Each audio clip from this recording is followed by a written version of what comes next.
Good morning, Vidya. You are. Good morning, sir. Good morning. Sir, all done. I'm just trying to contact. Whom do you want to contact? Vipin, sir, and Dr. Manish Machwe. Dr. Rahul has already, he's logging in. So we should be able to start, isn't it? Yes, sir. Yes, sir. Are we public or are we still in the group? If we are Public. public, let's not discuss this. 134 people have already joined. Rahul, sir, has also joined. Rahul Vani is there. Yes. Vikram, sir, is also here. Good morning, ma'am. Good morning to everyone. Now, when you all are discussing this, please confirm from Finovate ki are we public or are we still private? Because otherwise, our conversation should not be. No discussion. We're all done. इसको join करना है, उसको join करना है, वो backstage होना चाहिए. Rajendra is here. Rajendra.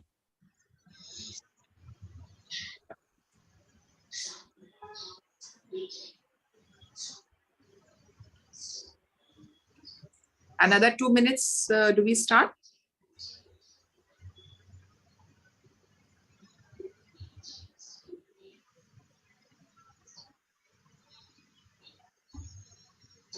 Rajendra voice आवाज नहीं है. Rajendra voice. Now I'm audible. Yes. Now. Good morning. Good morning. Good morning, everybody. Good morning, Dugar sir. Good morning, Rahul. Madam भी दिख रहे हैं. Lima madam. हाँ, अभी I think she's off her video.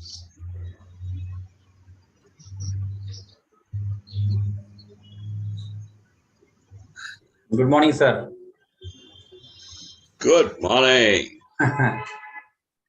Sir, we can't hear you. Rahul, sir, you're not heard. I am not mute, Yes, so I sir. don't know Yes, why sir. I am not heard. Now You are audible. Okay. Yes, Now sir, I am yes. audible, correct? Yes, sir. Good morning. Good morning.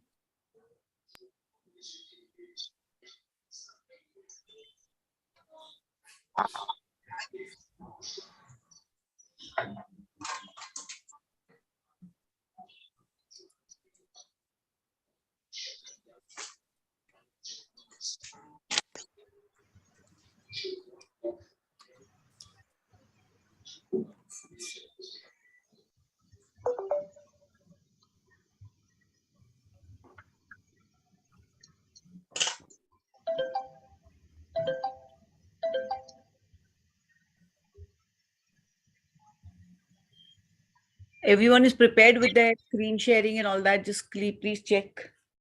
Has Vikram joined? Okay. Vikram, you will have to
Can I try my screen sharing for a second?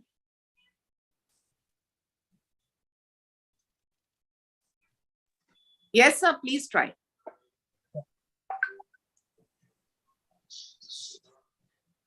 Is it seen? Yeah, it is seen. Okay. Yes, yes, very nicely.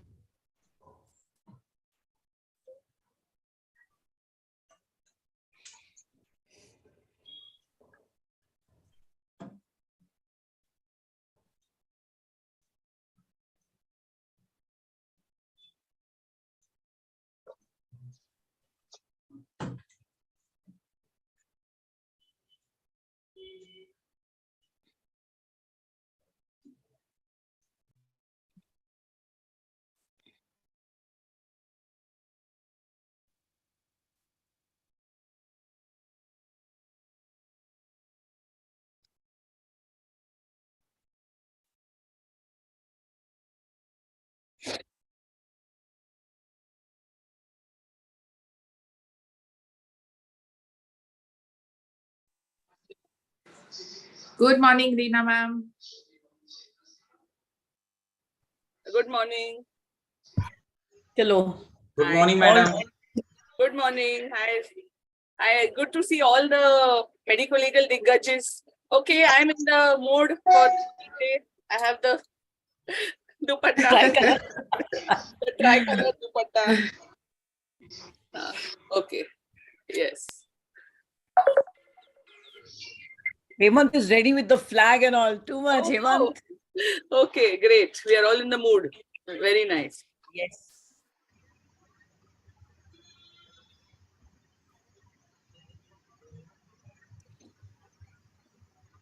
Rajendra, start karo bhai. I think we can start with the sponsor videos and No, that is all over. over. Huh?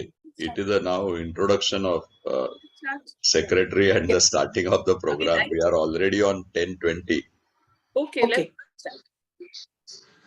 So I would start.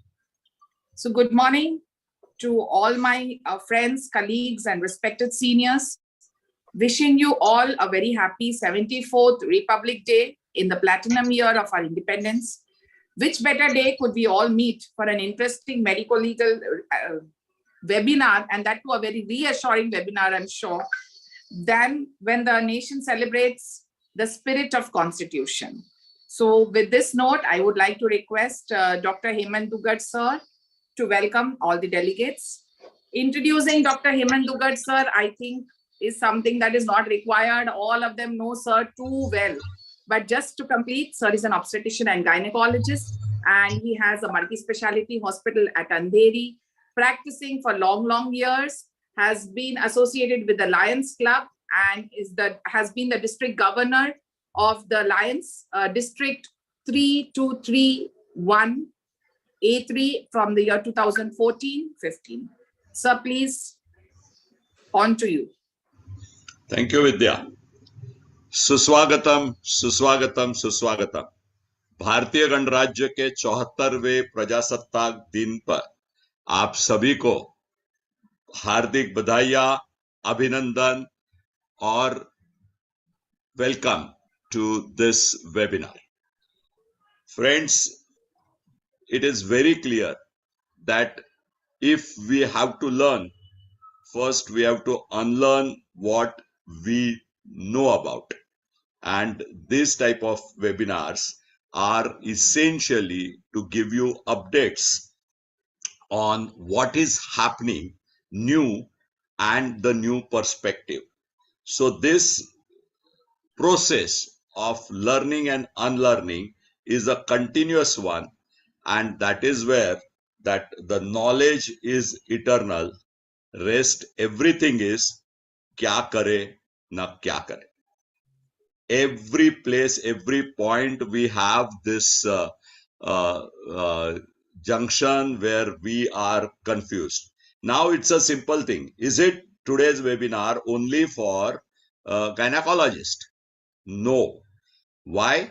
Because if you are a hospital owner and you are offering, there is a visiting gynecologist and you are offering the MTP services or the obstetric services or anything, then there is a equal responsibility of the visiting consultant and the hospital owner, and therefore this webinar is not only for uh, gynecologists or obstetricians. So with these few words, let us welcome the dynamic go-getter President Dr. Nilima Vaidya Bhamre, President of our association for this year.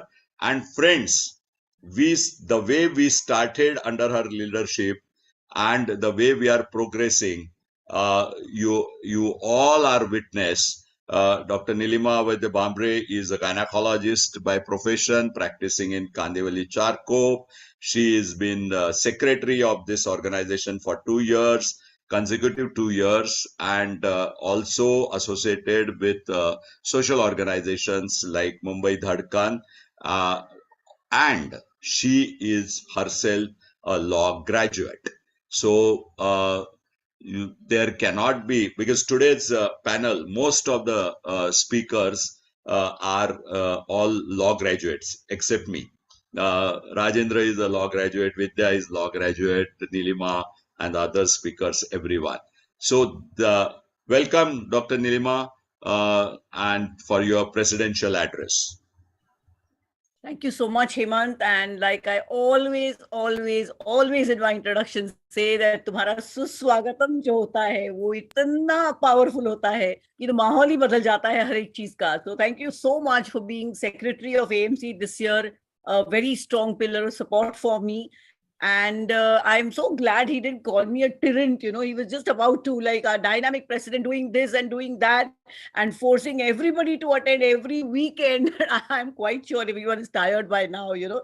So, but the point is that we just get this 1 year when we have to present everything that we possibly can. And everyone knows me as a very passionate person where I am concerned. Today's opportunity, I just could not lose. The 26th of January happens to be such an important day. Independence Day, everybody knows, but what is the significance of the Republic Day is something that we really need to know. India did become independent on the 15th of August, but we were still a constitutional monarchy. Our constitution came in force on this day, and that is the time our president, Dr. Rajendra Prasad, took over and the constitution came into force, and we truly became a democracy.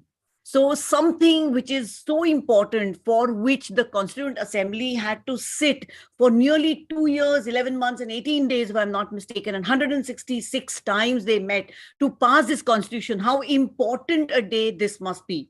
So when we are considering that this is such a law-oriented day, we decided, and also the 24th of January is celebrated as the International Girl Child's Day. So the thought process behind this webinar was that why not tackle with the laws which are concerning the women of the country, and we as doctors, 50% of our population is the women population. So each and every doctor at some point of time in his life does encounter a lot of problems which are women oriented.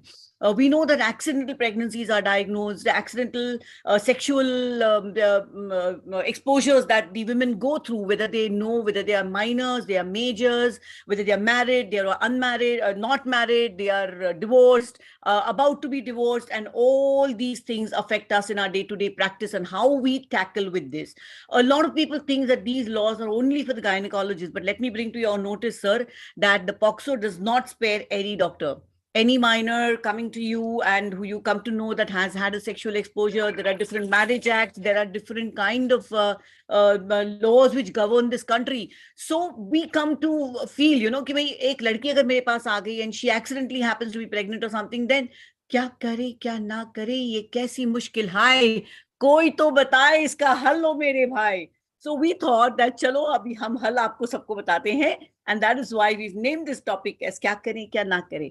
So we have the legal experts for you who are going to bring to you the various aspects that are affecting us, especially the POCSO, MTP, and the PCP Entity Act, which you know is a very, very draconian act. To get that to you today, we have the MOC, our Master of Ceremonies, Dr. Rajendra Tiwari, himself a law graduate.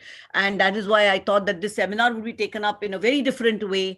So Dr. Rajendra, welcome to the show. And you are the MOC for the day. Dr. Rajendra happens to be, there's a list of his degrees, okay? MBBS, DNB, DGO, FCPS, DAG from DGO from CPS also. Why do baar, Rajendra? Ek baar kafi tha.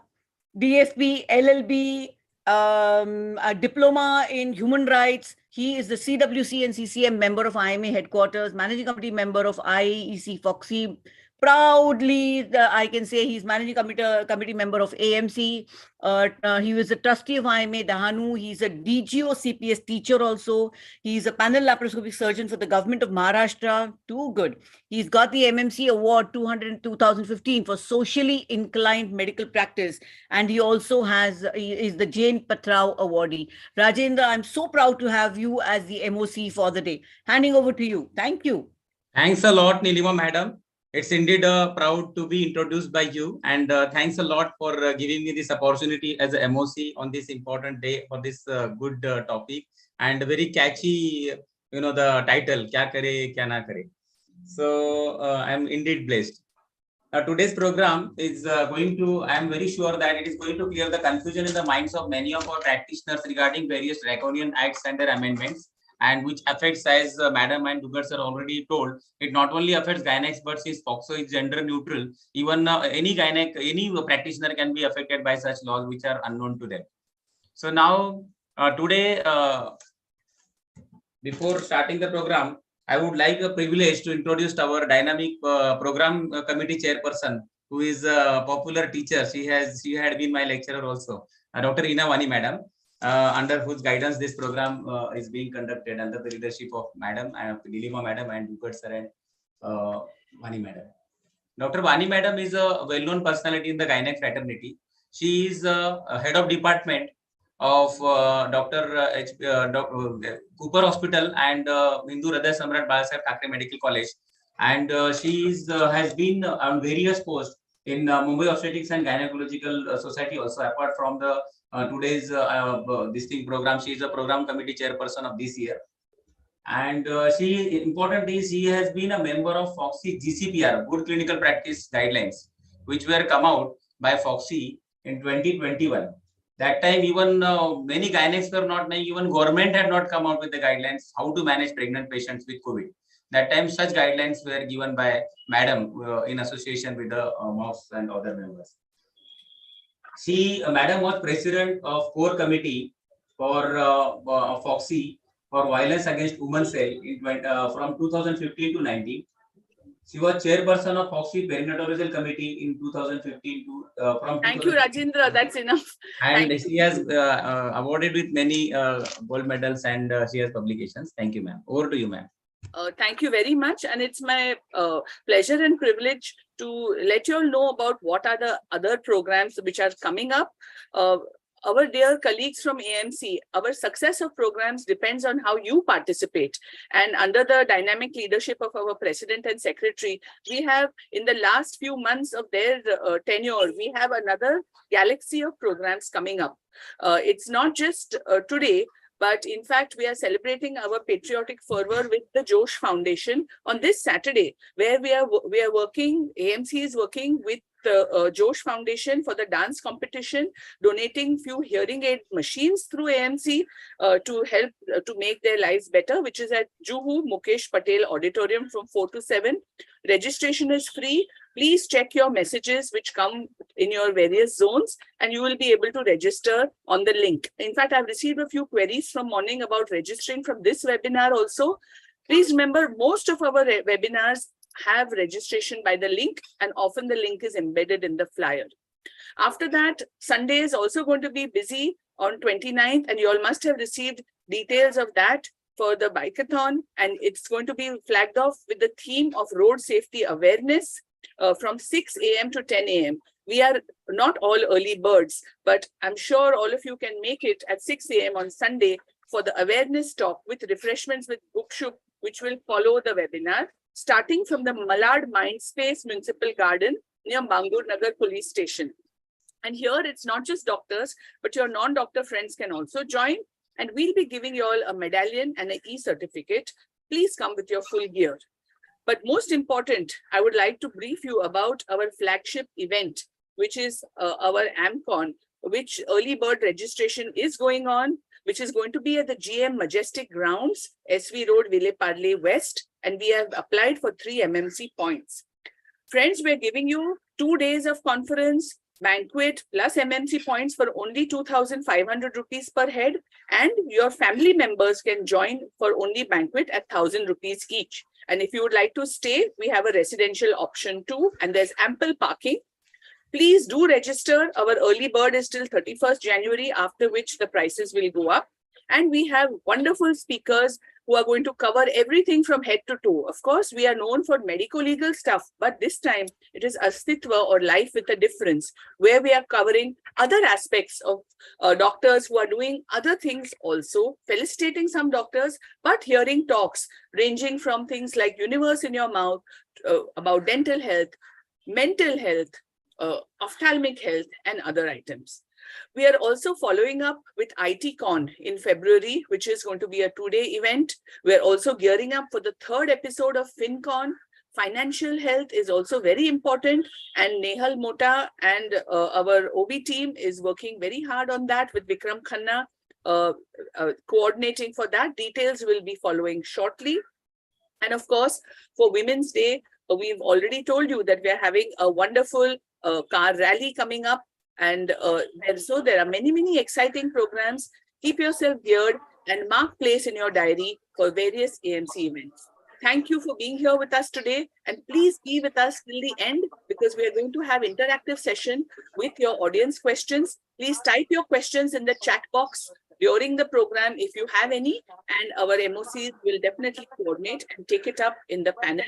We have the galaxy of speakers who are going to be introduced shortly. And now over to you, Rajendra, for taking the program forward. Thank you. Thank you, ma'am. Over to Vidya now for further questions.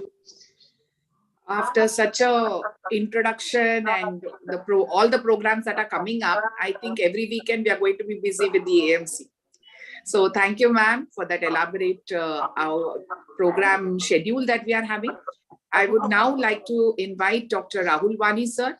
Rahul Vani, sir, is going to speak on a very important topic that all of us don't know whether we should. Again, the question of Kya Kare Kya Na Kare, that is our MPP. So Rahul Vani, sir, is an honorary consultant at the Matadi Hospital, obstetrician and gynecologist at Archana Maternity, president of the Navi Mumbai Obstetric and Gynac Society, and associate medico-legal consultant at the B&S Medico-Legal Consultancies, member of the Ethics and Medico-Legal Committee of FOXI, member state oversight committee for HIV and AIDS, and the lead assessor of the Manyata project of FOXI. Welcome, sir. I'm sure it's going to be a really wonderful lecture to hear the details from you with so many questions that we already have. So over to you, sir. Good morning, everyone. At the outset, I would like to wish everyone Happy Republic Day. And I thank the organizers, Dr. Vidya, Dr. Nilima, Dr. Hemant, for allowing me to express my views on this. Can I share my screen now? Please, sir. Yeah. Can you see the screen? Yeah. Yes, sir. Okay. So, yeah. So, I'll be talking upon the MTP Act. We all know that the MTP Act was amended recently in 2021. So my talk would be what was the need for amendment, now what has changed after this amendment, and the recent Supreme Court judgment, Miss X versus Principal Secretary Family and Health Welfare, which has beautifully interpreted the new scope of terminations for the vulnerable woman between 20 to 24 weeks. So this would be the scheme of the talk. To start with, let us start with what was MTP Act before. We all know it was divided up to 12 weeks and up to 20 weeks. Up to 12 weeks, we needed opinion of one doctor. Between 12 to 20 weeks, we needed opinion of 2 doctors. And there were specific indications, failure of contraception, which was limited to married woman and her husband. and then congenital malformations, then pregnancy out of rape, and physical and mental health of the woman. These were the indications under which we could terminate the pregnancies. And there was one opinion form, Form 1, then consent form C, and we all know about the previous act. Now, why was an amendment needed in this MTP Act? Though the MTP Act of 1971 was quite liberal, what was the need for the amendment? Now, what was found was unsafe abortions in India lead to mortality and morbidity and hampered women's and girls' full participation in the social life. It is seen that 8% of maternal deaths per year is due to abortions, third leading cause of maternal mortality. Nearly 2 out of 3 of the abortions performed are deemed unsafe. That means 66% of the abortions still, even after having a liberal law, are still unsafe. And nearly half of the pregnancy-related deaths are in women and girls under the age of 24 years. Now, what is unsafe? Now, WHO defines what is unsafe abortion. Now, it has two things, whether it is done by appropriate methods and whether it is done by trained persons.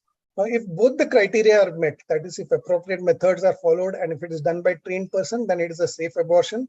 If any one of the things is missing, then it is called less safe. And when it is done by inappropriate methods and untrained persons, then it is unsafe. So 66% of the abortions still fall under this unsafe group.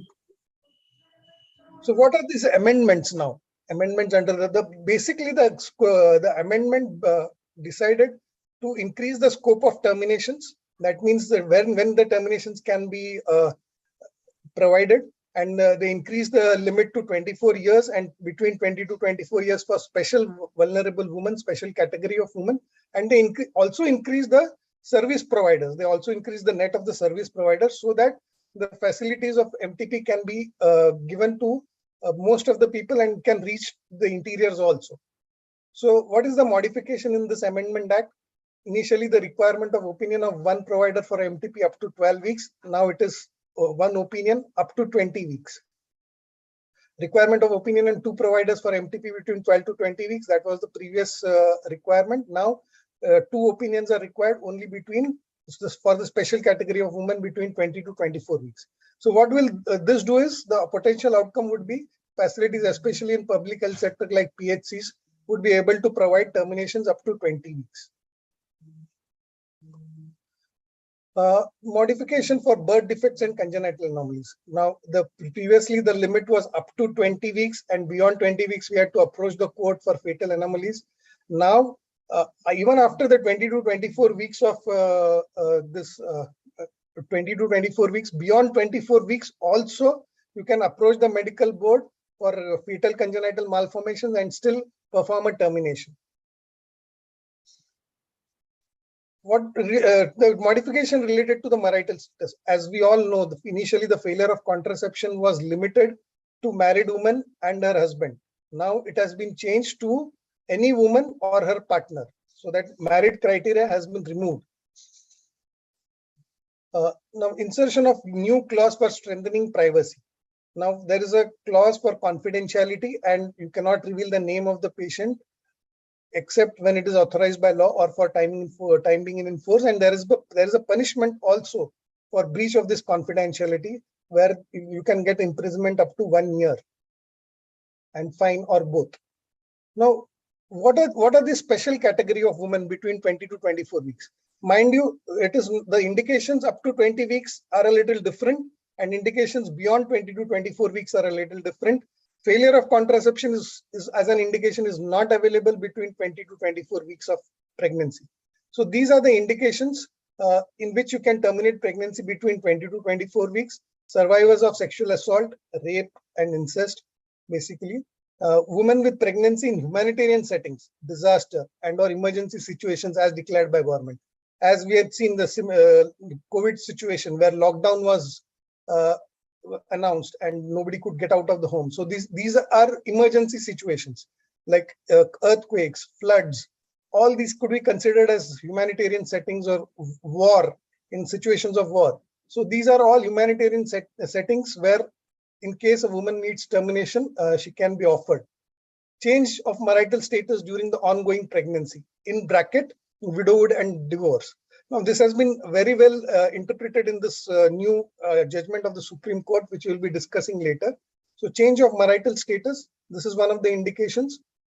Then women with physical disabilities, major disability as per the criteria under the Disability Act, mentally ill women, including mental retardation, minors beyond 20 weeks also can undergo termination of pregnancy, and fetal malformations detected beyond 20 weeks who need termination can be terminated between 20 to 24 weeks.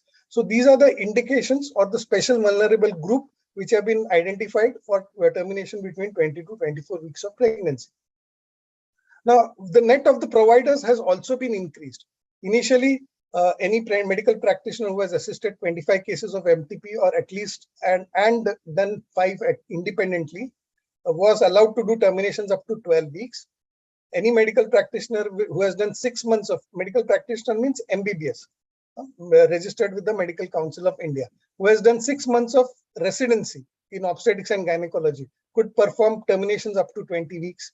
Then any medical practitioner who holds a postgraduate degree or diploma, that is DGO or MD Gynex Ops, can do terminations.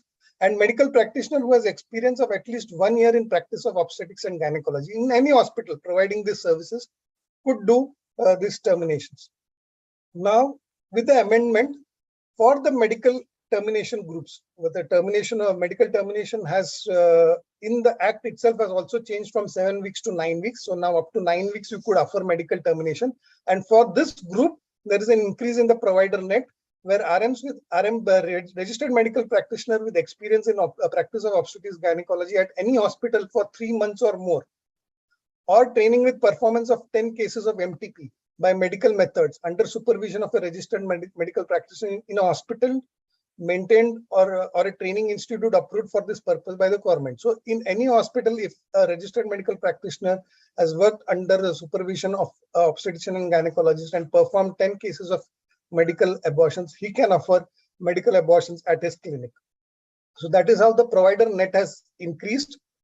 So up to 9 weeks, all the categories of practitioners which we have discussed, 3 months of experience with 10 cases of MTP done under medical supervision, that person can also offer medical termination up to 9 weeks. Then as rest of the cases where 25 cases, 6 months residency, 1 year experience, or a postgraduate degree diploma holder. So all these groups can offer terminations up to 9 weeks. Now, between 9 weeks to 12 weeks, those registered medical practitioners of up to 3 months experience and given 10 having experience of 10 medical abortions, they are out.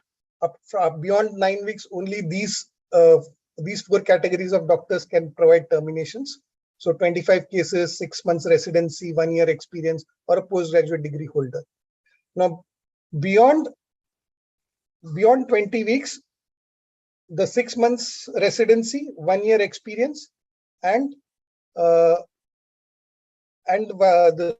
not beyond 20 weeks, between 12 to 20 weeks, these 3 categories of doctors can perform termination. So this is the same for 20 to 24 weeks also. 6 months residency, 1 year experience, and postgraduate degree holder can perform terminations from between 20 to 24 weeks. Now, beyond 24 weeks, when you apply for the opinion of the medical board, it is only a doctor having 1 year experience and postgraduate degree holder can perform terminations beyond this 24 weeks. And there is an additional requirement for the practitioner performing terminations beyond 24 weeks. You should have a facility for ultrasound in your facility if you have to convert, if you want to conduct termination beyond 24 weeks. Now, in this amendment rules, they have said read 20 weeks as 24 weeks. In Rule 5 of the said rules, for the figures and words 20 weeks, the words 24 weeks shall be substituted. That has been written in the rules itself. So what this means is, wherever there is a recognition of the institute or of the hospital till 20 weeks, it is automatically registered for up to 24 weeks. You need not seek a separate registration or a separate certificate. But the 12 weeks criteria does not change. Any hospital who is having 12 weeks registration, they will have to stick up to 12 weeks. Any hospital having registration up to 20 weeks can perform terminations up to 24 weeks of pregnancy. So as I said, for performing terminations beyond 24 weeks, there is an additional requirement that facilities for procedure under ultrasound guidance need to be done. This is basically probably to inject KCL so that there is an IUFD and you don't deliver a live fetus beyond 24 weeks of gestation. That could be a viable fetus. So that is why this criteria has been added for facilities providing termination beyond 24 weeks. Now this was the form. This is the form 1 which has been modified a little. Initially, the form 1 or the opinion form had two provisions for 2 registered medical practitioners. So for between 12 to 20 weeks, you could write the second medical practitioner's name. Now it has changed only to 1. So only 1 medical practitioner's name is required. And the clause 5 for the failure of contraception now mentions that woman or her partner, which used to mention as married woman and her husband. So there is a modification in this form form 1, and so don't continue with using the old form, change to this new form, get this printed and use these forms for up to 20 weeks of pregnancy. Between 20 to 24 weeks of pregnancy, you have to fill up this form E and not form 1. So form E has this indications of the special vulnerable group which we have discussed. And form D is for the medical board. Whenever there is a congenital malformation which is detected up to 24 weeks and it is congenital malformation is fatal, or it will cause the fetus to be severely handicapped, then you have to apply to the medical board and the medical board will give an opinion in this form D. Now let us discuss this case of Miss X versus Principal Secretary Health and Family Welfare, which was decided by the Supreme Court very recently, and which has interpreted this 6 clauses which have been 6 or 7 clauses which have been given in the amendment or the special vulnerable group. Especially will focus on survivors of sexual assault or rape or incest, minors, and change of marital status. How this judgment of the Supreme Court has interpreted this and how will it affect our practice. So the background of the case was an unmarried woman in consensual relationship realized that she was pregnant at 22 weeks of pregnancy. She approached an hospital for termination and she was denied termination since the clause of change of marital status beyond 20 weeks does not include an unmarried woman. It was only for widow or a divorced person. So she approached the court for termination of pregnancy and her plea was her partner has refused to marry her. She is afraid of the social stigma and harassment as a single unmarried mother. She has no livelihood and continuation of pregnancy would cause grave and immense injury to her mental health. Now the court went through the plea of the woman. The court went through various documents and various literature, and this was the interpretation of the court, or this was the findings of the court. The court said that there are barriers to accessing safe and legal abortion. There are insufficient infrastructural facilities. There is lack of awareness. There is social stigma, and there is the confidential care is not strict. The confidential care is not maintained. Especially unmarried women face particular barriers due to gender stereotypes about women's sexual autonomy outside marriage. This is a serious impediment and deters single women from seeking safe and legal abortions, negating the basis of the act. Negating the basis of the act is to provide safe and legal abortions. And if this is an impediment for unmarried women or single women to say for getting safe and legal abortions, then it defeats the purpose of the act. It also noted that the registered medical practitioners have fear of prosecution. The fear of prosecution under the country's criminal laws. Under the MTP Act, the opinion of a registered medical practitioner is decisive.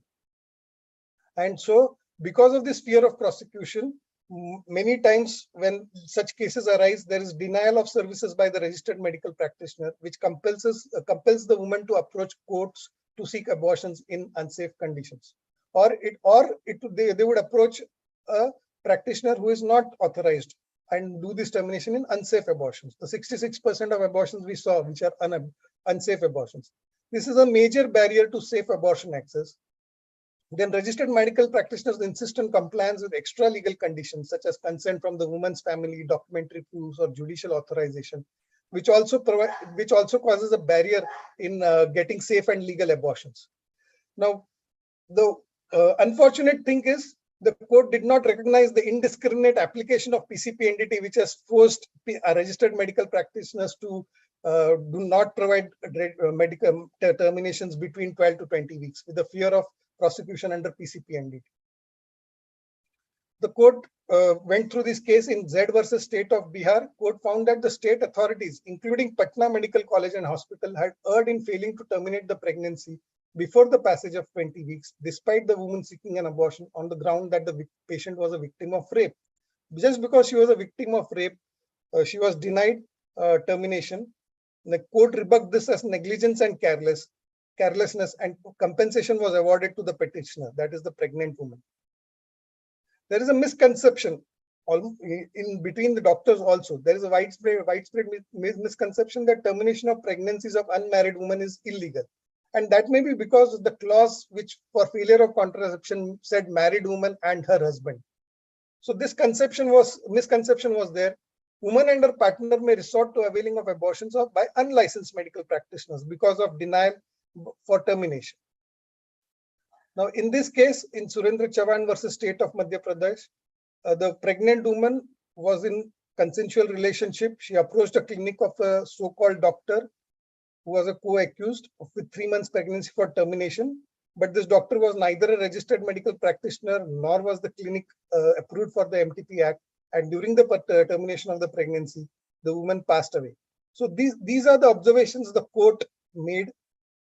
And the court said any law or any provisions which they have to be interpreted. How do you interpret this interpretation? What you have to see, what was the problem before the law came in? The problem was unsafe abortions, illegal abortions, which causes morbidity and mortality. And this is what we wanted to correct. This is what the parliament wanted to correct. And that is why for this remedy, these new amendments have come in. There are various laws which have been, or there are various judgments or various laws which have passed, which have transcended the marriage as a source of rights. Now, in case of S. Khushbu versus Kanimal, the Supreme Court has recognized live-in relationships and it has recognized premarital sex. Even MTP Act has now recognized that that premarital sex happens, and it happens, and that is why we have provided that we have amended that clause and we have provided it for unmarried women as well as unmarried women with their partner. So when we have recognized premarital sex, when we have recognized unmarried women can have sex and they can get pregnant. So why this clause in bracket says only widowhood and divorce? So that is how the Supreme Court questioned this provision. Law has emphasized that unmarried women have the same rights as married women in terms of adoption, succession, and maternity benefits. Importantly, these legislations also signify that both married and unmarried women have equal decisional autonomy to make significant choices regarding their own welfare. So the purpose of the MTP Amendment Act was to provide safe and legal abortions. So advancement of medical technology has made it safe to terminate pregnancy beyond 20 weeks also. And there is need for increasing access of women to legal and safe abortions because, as we saw, there are still 66% of the women which undergo unsafe abortions, and there is 8% mortality, which is the third most cause of maternal mortality, third most cause of maternal mortality. So while interpreting this Rule 3B, where they have given the special vulnerable group, what we have to see is what the legislator wanted to solve. The legislator wanted to solve this unsafe and illegal abortions. And that is why, while interpreting this clause of 3B, under the provision of survivors of sexual assault or rape or incest, the court has also interpreted that marital rape should be also included in this clause. Now, what we fail to understand is many women in India have a violent domestic relationship. They are forced into intercourse. They are forced for pregnancies. So when a woman alleges that she has a violent intimate partner, or there is violent intimate partner, then she should be offered termination under this clause of survivors of sexual assault. Now, what you have to remember this, that marital rape has been considered only for the MTP Act. It is still not a crime under the IPC. Only for this MTP Act, it can be considered for termination of pregnancies. And they have also said that women need not necessarily seek recourse to formal legal proceedings to prove the factum of sexual assault, rape, or incest. There is no requirement that an FIR must be registered. These are all what all the Supreme Court has said in this judgment. In cases of minors, they have said that minors sometimes do not understand that they have been sexually assaulted, or they do not understand that there is a pregnancy, and that is why there is a delay in reporting this pregnancy, and that is why the minors should be offered termination of pregnancy between 20 to 24 weeks of pregnancy. Regarding POCSO, what the Supreme Court has said is POCSO does not prescribe how you have to inform. Yes, you have to inform if the child is minor, but it does not prescribe how it is to be informed. And the MTP Act asks for confidentiality. So how do you match this? Now, if a minor girl is pregnant and she wants a termination, how do you maintain the confidentiality as well as inform the police? So what they have said is you need not inform the name and the particulars of the patient. You can just inform with the serial number in your MTP register that such a patient bearing this serial number in our register has approached us for termination of pregnancy. And that also, when this is pleaded by the patient and her guardians. And but mind you, this is only when termination of pregnancy is required for the underage child, not for other conditions. If she comes for, say, STDs, or she comes for some other things, then you have to follow the natural recourse, and you have to inform the police. For MTP, if she needs an MTP, you can just inform the serial number to the police, but you still have to inform. So this is an adolescent and her guardian may be wary of this mandatory reporting requirement, as then they would be entangled in legal processes. So they have only two options: so approach a registered medical practitioner and get involved in these legal proceedings, or approach an unqualified doctor for a medical termination of the pregnancy. So to avoid this, for them approaching illegal abortions, they have interpreted this act as POCSO and MTP Act harmoniously. So that is the harmonious construction of the MTP and POCSO Act, which the Supreme Court has said. Then mentally ill women, as we know, they might not come up, they might not know they have been sexually assaulted. That is why they come up late. And that is this is in this case X versus Union of India, where a woman with Down syndrome has been raped by an unknown person. Her guardian discovered the pregnancy after the passage of 20 weeks. So that is why this mentally ill woman should be allowed termination of pregnancies between 20 to 24 weeks also, because the pregnancies are detected late. Now, women with pregnancy in humanitarian settings. Now, this is a very recent case. Now, because of the lockdown, this particular patient could not approach the hospitals for termination of pregnancy, and she approached the court, and she was allowed to terminate the pregnancy.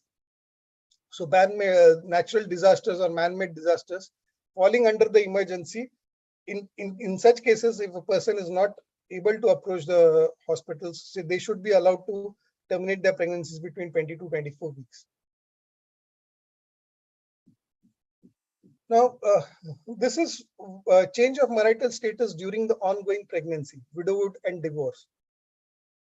So how this clause has been interpreted by the court is that we have recognized that extramarital relations happen.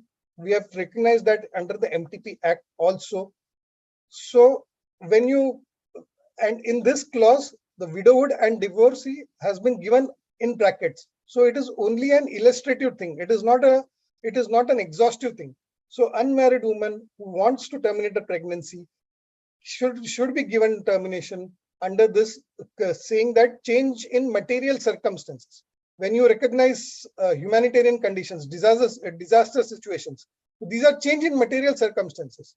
So when there is a change in relationship between a woman and her partner, you should consider this as change in material circumstances, and she should be offered termination under this clause, and unmarried woman should be included in this clause.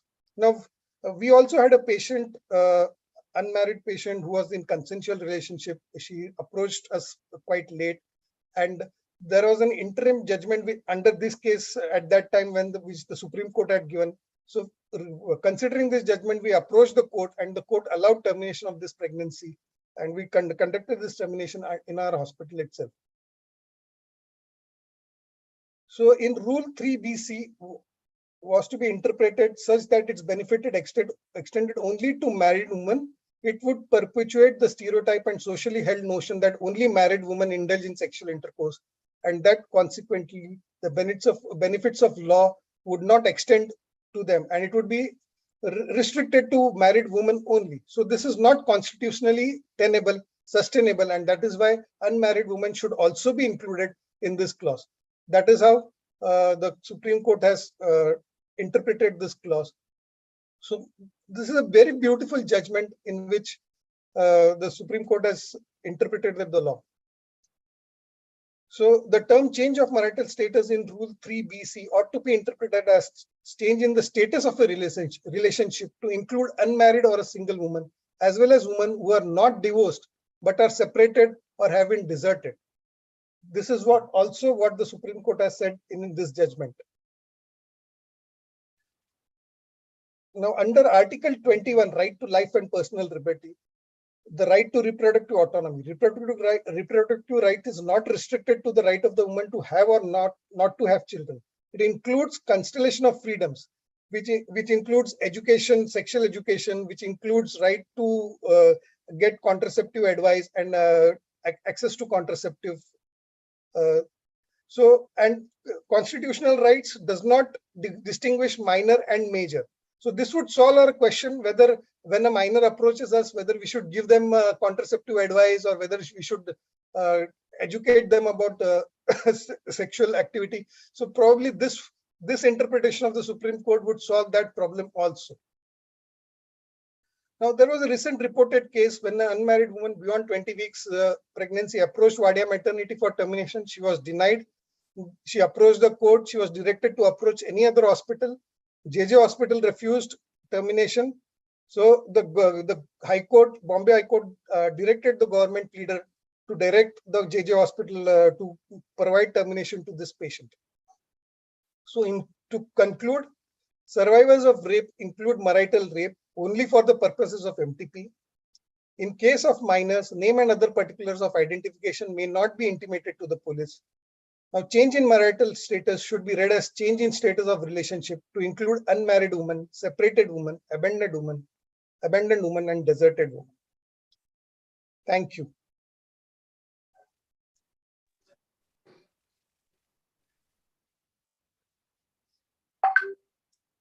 Thank you, sir.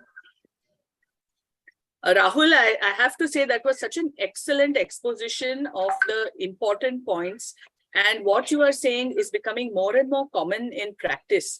And at a public hospital like Cooper, we are often getting phone calls or referrals. And I'm happy to say that we do not refuse, but we try to fit it, as you have beautifully pointed out, under the various sections. And our whole idea is to keep the patient interest at the center.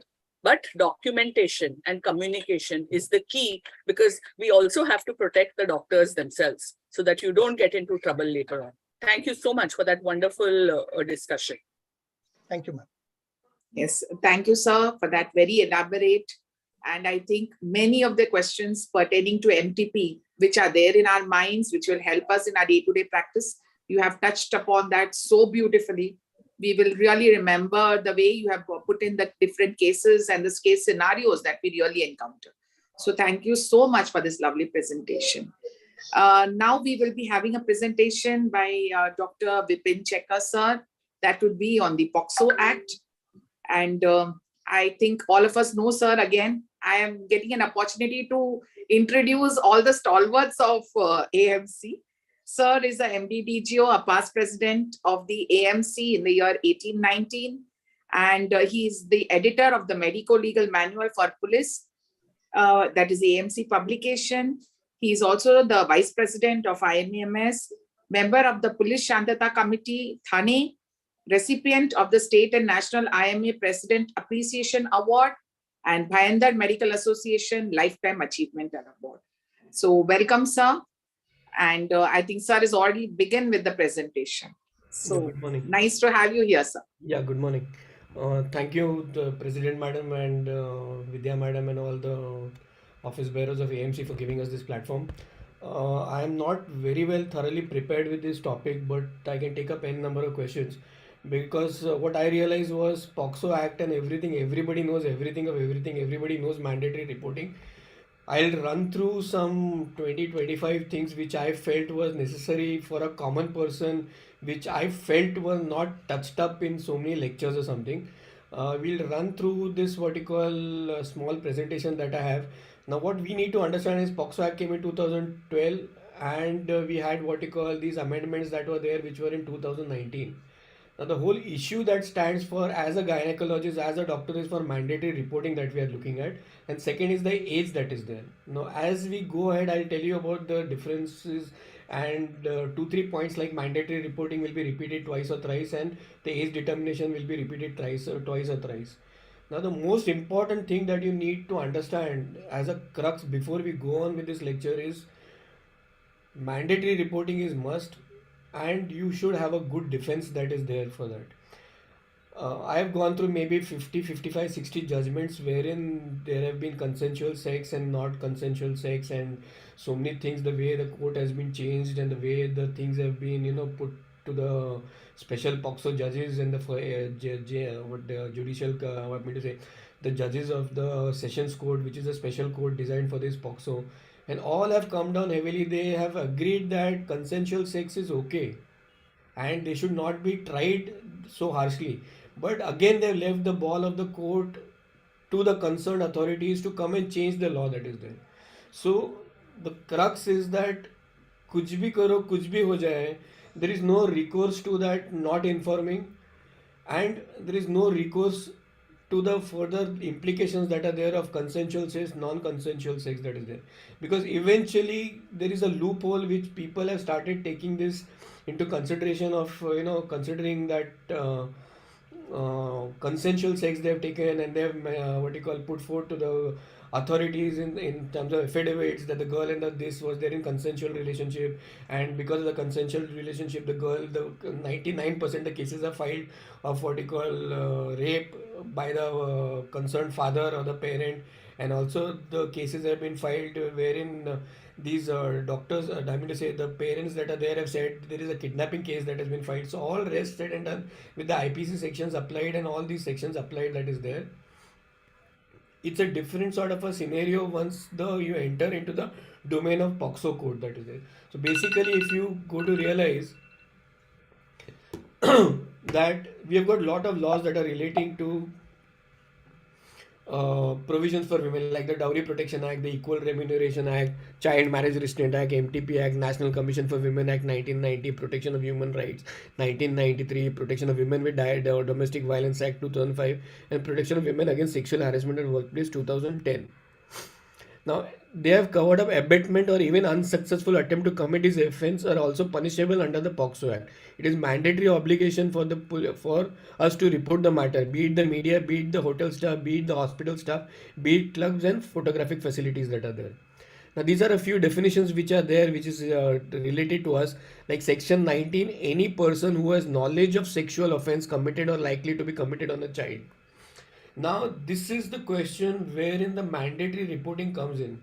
And this is a very important part of the definition which shows where there is knowledge of sexual offense. Now, if you go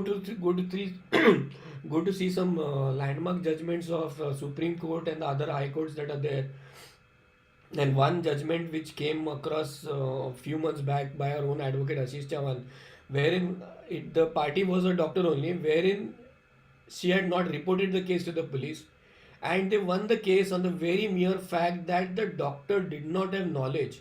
So this is a very gray zone that is there, because the person didn't have knowledge of the sexual offense. The doctor was able to get out of this POXO case, which was fought by Ashish Chavan and his team that is there. So one needs to understand that defense has to be very good, and you cannot get out of this mandatory reporting which has to be done.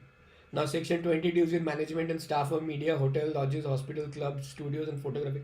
Now, with the amended rules that have come and with lot of Supreme Court judgment that have come, each thing has been classified into I mean to say each Supreme Court judgment, maybe I've gone through 7 or 8 of them, and they've given specific guidelines for the media, specific guidelines to the police, specific guidelines to everyone as to how the identity of the person has to be, what do you say, kept as a secret.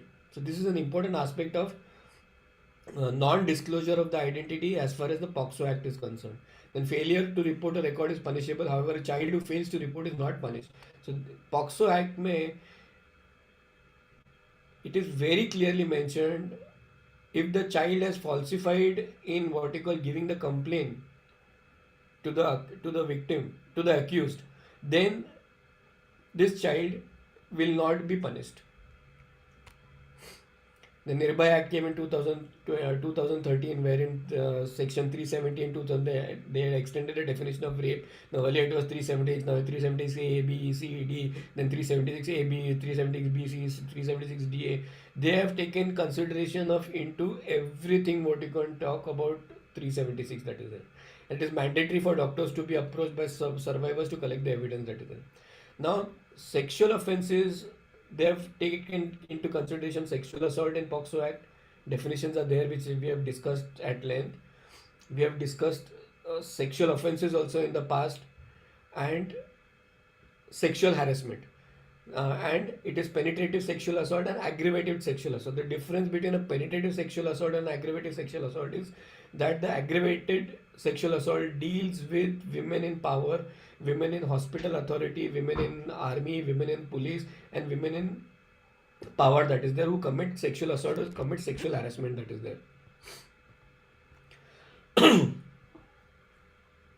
Now, sexual harassment is again Section 11, word, sound, gesture. They have included everything that you can consider as sort of a harassment that is there. Earlier, IPC used to book people under 354A. Now, with the advent of POXO Act, they started including Section 11. Now, there are n number of court case judgments, and if you go through the net, that which have covered Section 5, Section 6, Section 11, Section 12, 19, reporting 20, reporting 21 for offenses. All this has been extensively covered. So you cannot get out of even touching a small child or even the mere knowledge or whatever is there as far as the sexual offense is concerned or sexual harassment is concerned. Voyeurism Section 354C, stalking 354D, all these are the sections which are applied for this. Now, pornography also has been taken into consideration into 2019. Child pornography has been strictly taken as far as POXO Act is concerned. Digital, this thing that is there, what you call, what you call transmission of data, storing of data, the very thought process. They have included everything of pornography that you can imagine. So basically, in the POXO Act, the victim could be a male and female below the age of 18 years. Now, in POXO Act, a child is a person who is any person who is below the age of 18 years. This is the definition of a child as per the POXO Act. IPC 2013, a woman above the age of 18 years. If he is an accused or she is an accused, then any person, both in male, female, adult or child, can be accused. In IPC, it was only the male person who could be accused. So POXO Act, any male or female, adult or child can be accused. Now, what is this mandatory reporting which we all get afraid of, whether we need to understand? We need to understand this. Now, there have been n number of court case judgments and Supreme Court judgments which have come out on this, wherein the mere knowledge of that sexual offense that is connected, or any patient that comes to you and you feel that there is a sexual offense that is committed, then it has to be reported to the concerned authorities. Now, there is a big gray zone as to how you are going to report to these concerned authorities. I normally send an email, but one needs to understand the very clear concept of fact that these are very trivial cases, very sensitive cases, because the whole of the police machinery and the judiciary machinery comes into action once you report a case of POXO to that is there. Once you report a case of POXO to the concerned officer that is there. So you need to have good relationships with your concerned police station that is there. You need to have into confidence your concerned senior PI of that area or the concerned PSI or who's managing the beat area of your area.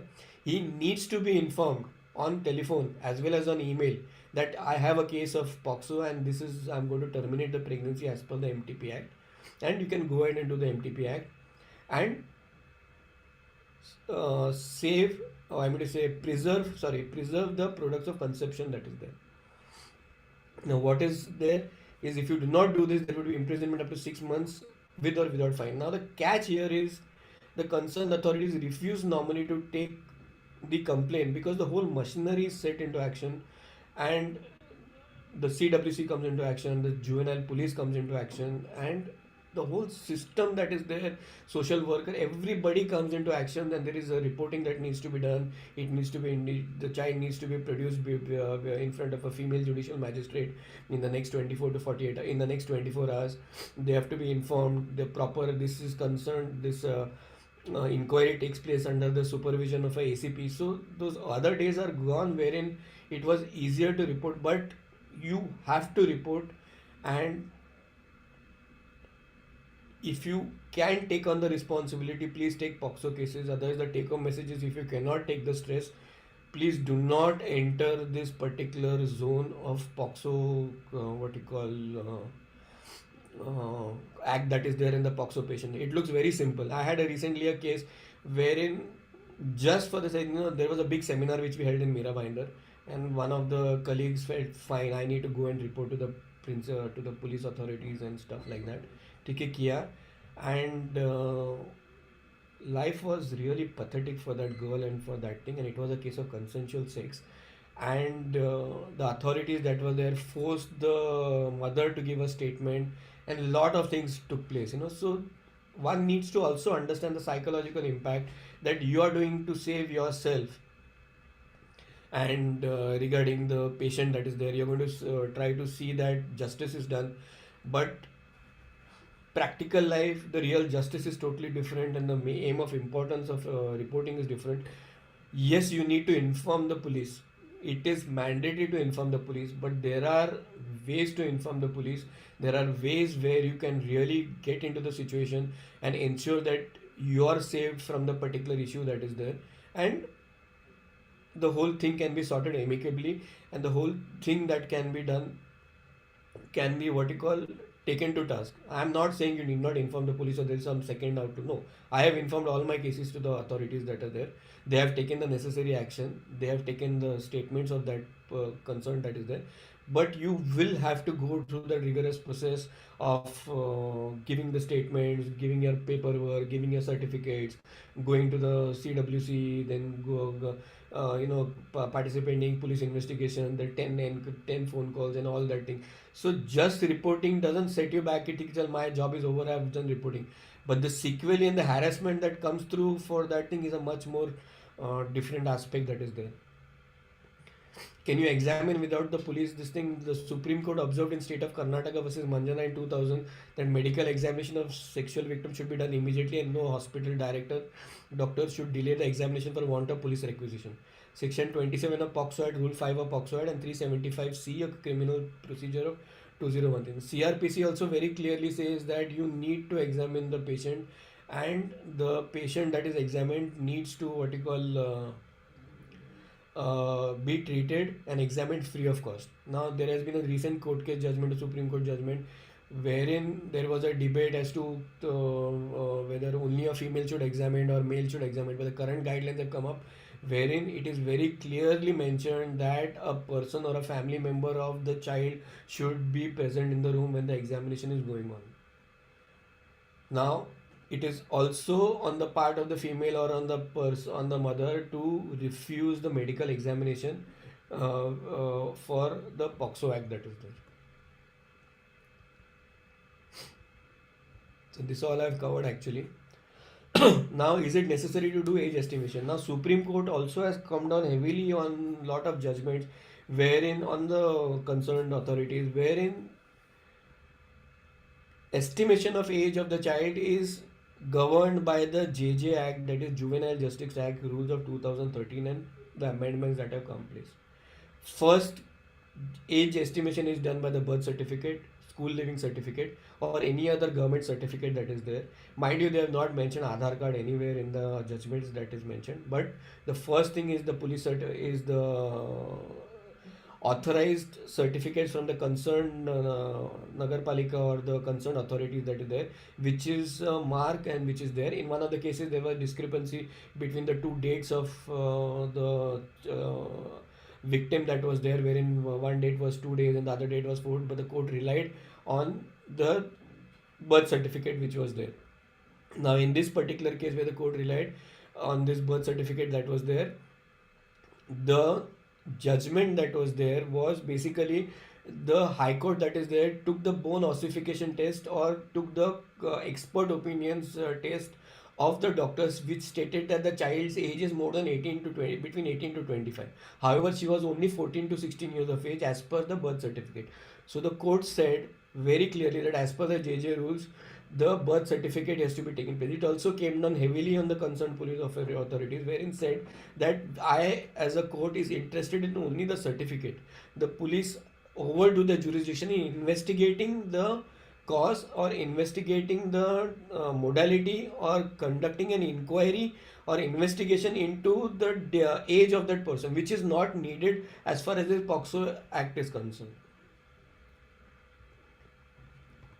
I think this was the same case of Ashwini Kushar Saxena versus State of MP.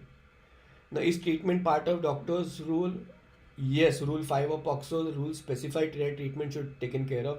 Injury and all that thing should be free of cost, and non-compliance can drag the doctor into 1 year of imprisonment or fine. So this was about thing that was there. Now there are different offenses that are there, which I think we should know as far as the punishment that is concerned. So for penetrative sexual assault, it's clearly mentioned 7 years, section 4, life imprisonment, fine, yes. Aggravated penetrative sexual assault is section 5, 10 years rigorous imprisonment, section 6, life imprisonment, yes. Sexual assault, section 7, 3 years of minimum imprisonment, maximum imprisonment is 5 years, fine is there. Aggravated sexual assault, 5 years, section 10. All these are there. Now, use of child for pornographic purposes, minimum, I've forgotten what is there. Maximum is 5 years. Penetrative sexual assault, 10 years, life imprisonment. Aggravated penetrative sexual assault, life imprisonment. Now, one needs to understand that court has said once there is an aggravated sexual assault or aggravated penetrative sexual assault or aggravated POXO that is there, the imprisonment is life imprisonment for the number of years is remaining for that particular person. There's no 14 years or 21 years. It continues for life.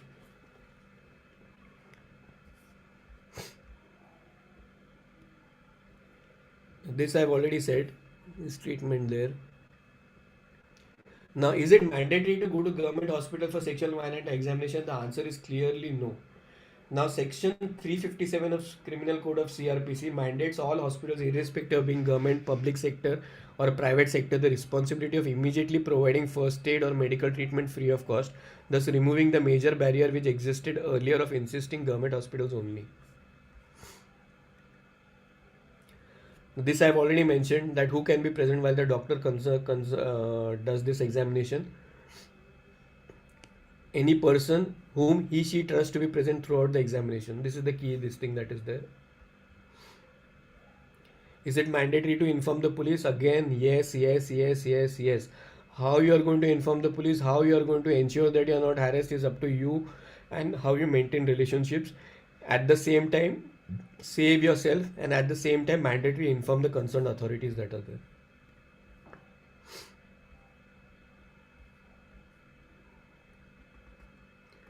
The witness protection scheme, that is the flow chart that is there. Now, once the receipt of an application comes by the competent authority calls for a threat analysis report from the police. Competent authority orders interim protection during the pendency of the application.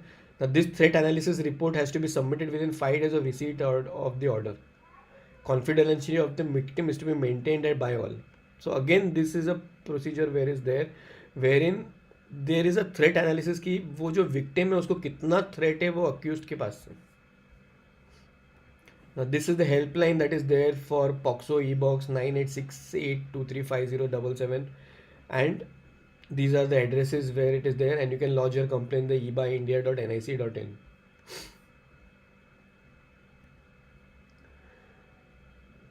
Now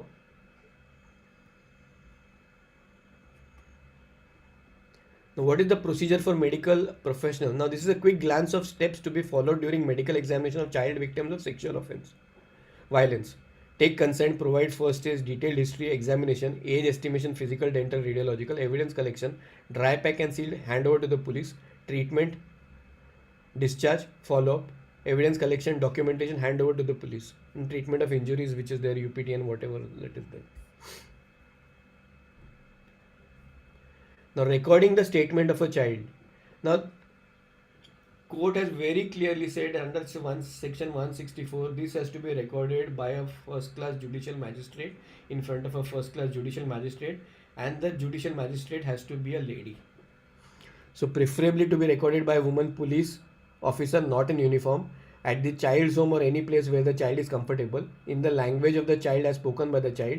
Now once you're recording the statement of this child, it has to be recorded in verbatim in the exact wordings that is there by the child that is there, in presence of a trusted child and on an expert interpreter, translator, social worker, medical examination with 24 hours in presence of parents and trusted adult, frequent breaks while child narrates the incidents, use of audio video devices if available, recorded statement to be read out loud by the police officer to the child, and child family must get a copy of the statement.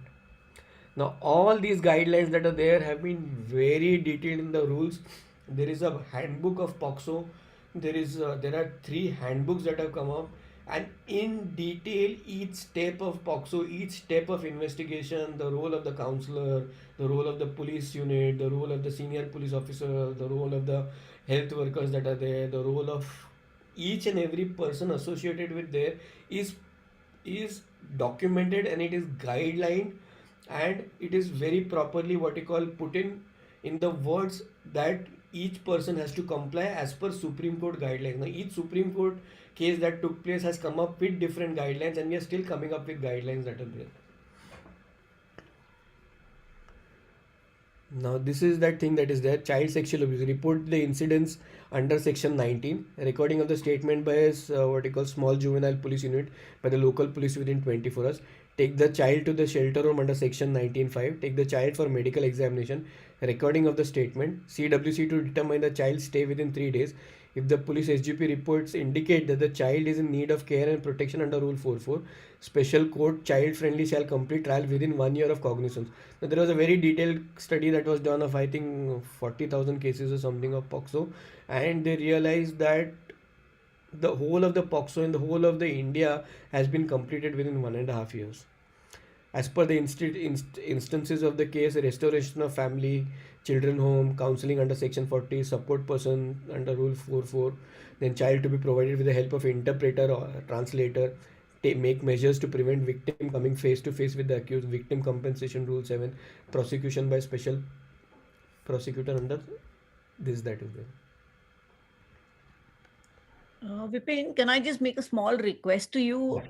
Could you go back to one of your slides where you have said that when the victim of the POXO comes to you, what is the procedure to be followed by the doctor? Yeah. If you could just revisit that and explain that slide properly, what we are supposed to do. Is Yes, this the one? yes. Slightly slowly, if you could go through all the steps. First is now the whole thing that is there is it's not this all procedure that takes place is taking place at the police station. As a doctor, we are just supposed to inform the police, and then the whole machinery is taken over by the SJPNU of the police unit that is there.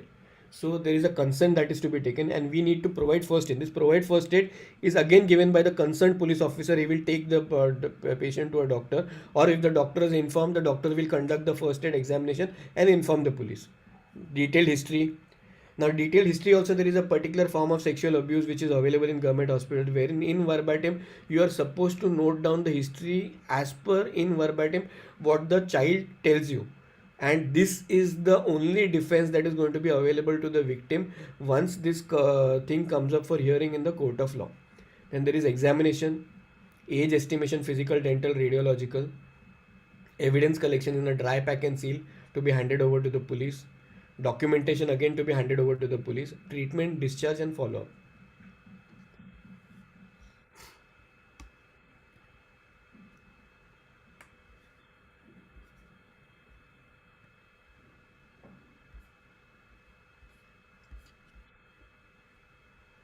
I think I've almost completed. There was just one page which I wanted to show.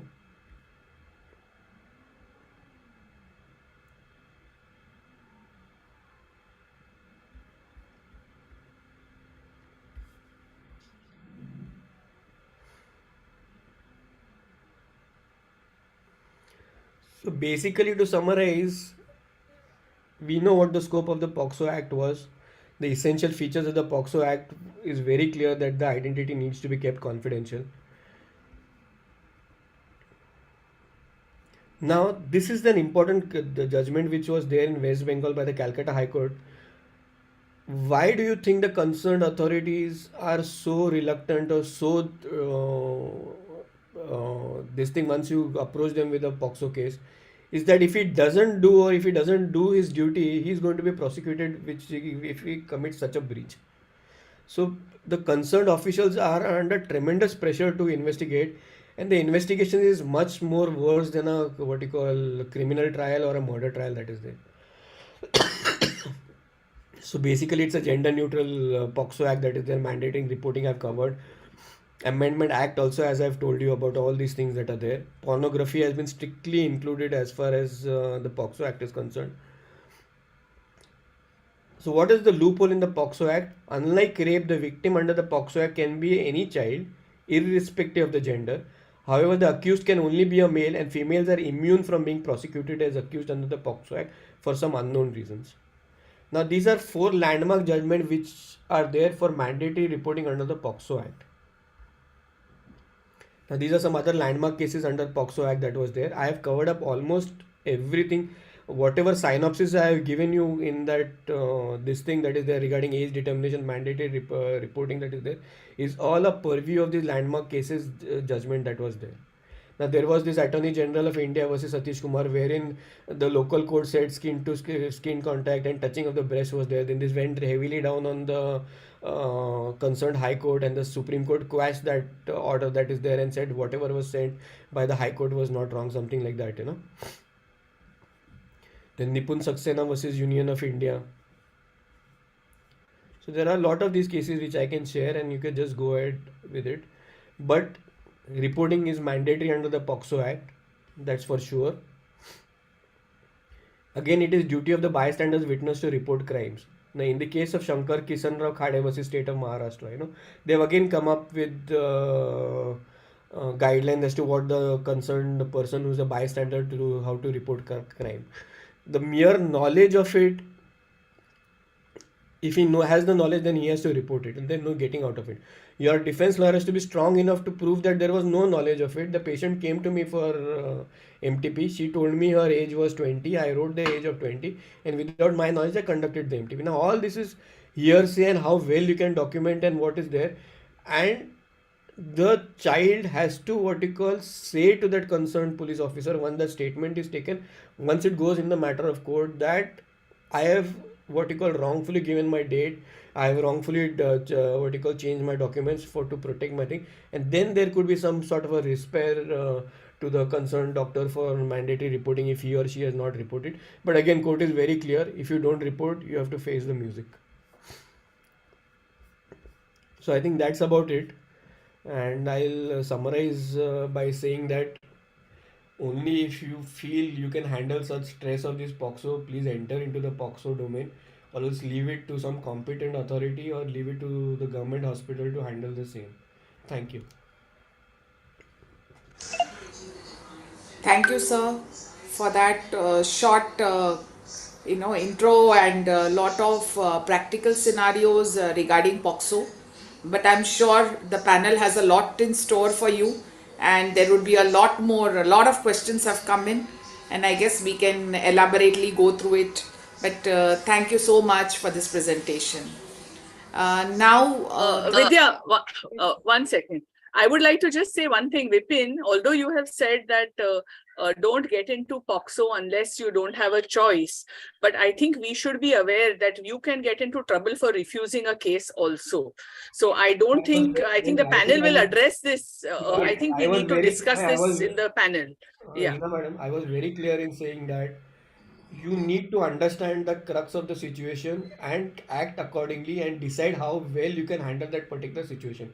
I have never in my talk said that you can just refuse or something like that. I have been very categorically clear in mentioning that it's a very gray zone. It's a very difficult zone to handle. It is a very stressful zone for the people who undergo these POXO cases day and day and night. Just one simple call from the police station takes away their night, what you call sleep and all. So my take home message again is very clear. You have to inform for sure. Now, how you are going to inform, whether you think it is within your purview, not within the purview, you have CCTV in your hospital, you don't have CCTV in your hospital, how well you can decide. Because in one of the cases where the doctor didn't, what you call, inform the concerned authorities, they got an order from the JCW, JCB, what you call, and they dug the fetus out from the marshmallows that was there. And I'm very sorry to say the whole settlement without coming into the media cost us 75 to 80 lakh rupees. So what I'm not trying to give you a wrong what you call this, but mandatory reporting is must, completing the paperwork is must, and documentation is must. If you do not have anything of this, and you feel, there are a lot of people who say अरे मैंने दिखाया नहीं करके, I'm specifically talking in these other multi-speciality hospitals wherein the in charge is not a gynecologist and the concerned person are visiting gynecologists and they are not aware as to what is done, the paperwork is not done, and they say अरे छोड़ दो यार, जो होगा देखा जाएगा करके. And that is where the statement took place. The father said that he came down to this hospital. Let us cut this discussion short, Vipin. I think this can just go on and on. Yeah. Our main intention today is not to scare you all doctors. Our main intention is to empower you. I keep repeating that please attend medical legal sessions wherever and whenever you can and get to know your laws, because whether you like it or not, you are into the profession, you are practicing, you are handling patients day in, day out. You have to know your laws very, very carefully, and you have to abide by all your laws, because laws are laid down and you are supposed to follow them. There is no getting away from the law. So know your law. Once you know your law, it becomes easier to follow. It tells you kya kare, kya na kare. So listen to all the presentations wherever you get the opportunity.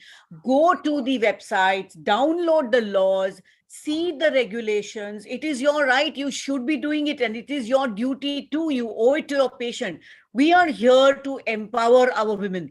We are here to become genuine doctors, but at the same time, like Vipin says, we are not here to fall into trouble.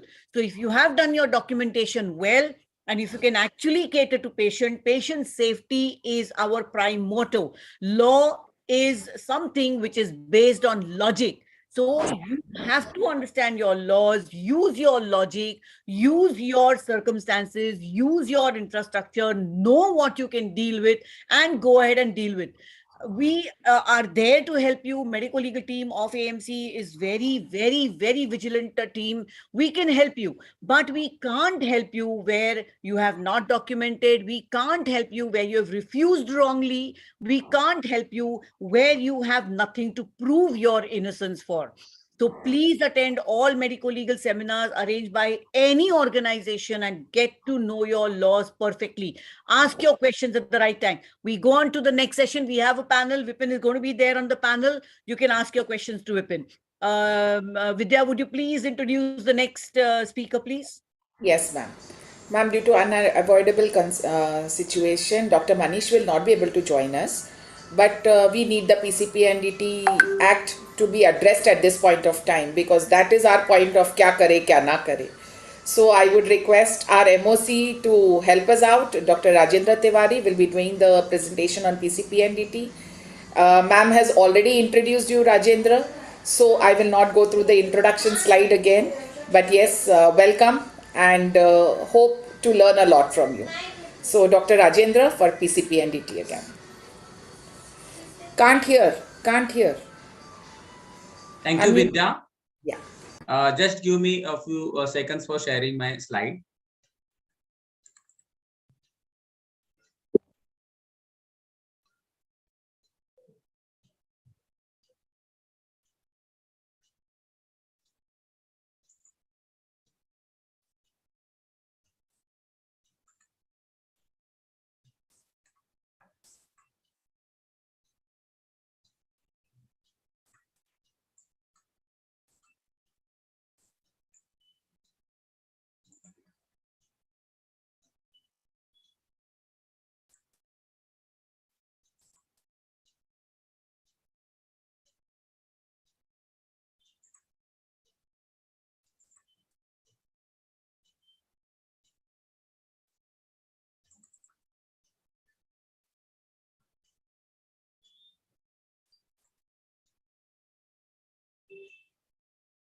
It's not getting shared. Yeah, it's come. It has Very come, much no? shared, but make it Show full कर दो screen. Rajendra. Pardon? Slide show कर दो उसको.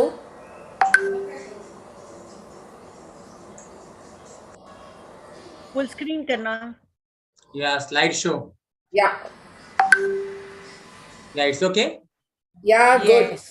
Thank you, President Madam, PCC, and all the office bearers for giving me this opportunity. I will go. This is a big presentation, but I will keep the time frame also in mind, and I will go in short, whichever way I can do, and I'll finish it fast. Friends, as you know, the Rajendra, PCPNDT Act. Rajendra, do not go very fast. It is an important act. Okay, Please thank you, ma'am. explain parts which are very important. Okay, Baki, you can skip, not the sections and all. But Okay, what ma'am. information needs to go to our doctors have to be covered. Okay. Yes, ma'am. Yes. Thanks a lot, ma'am, for considering.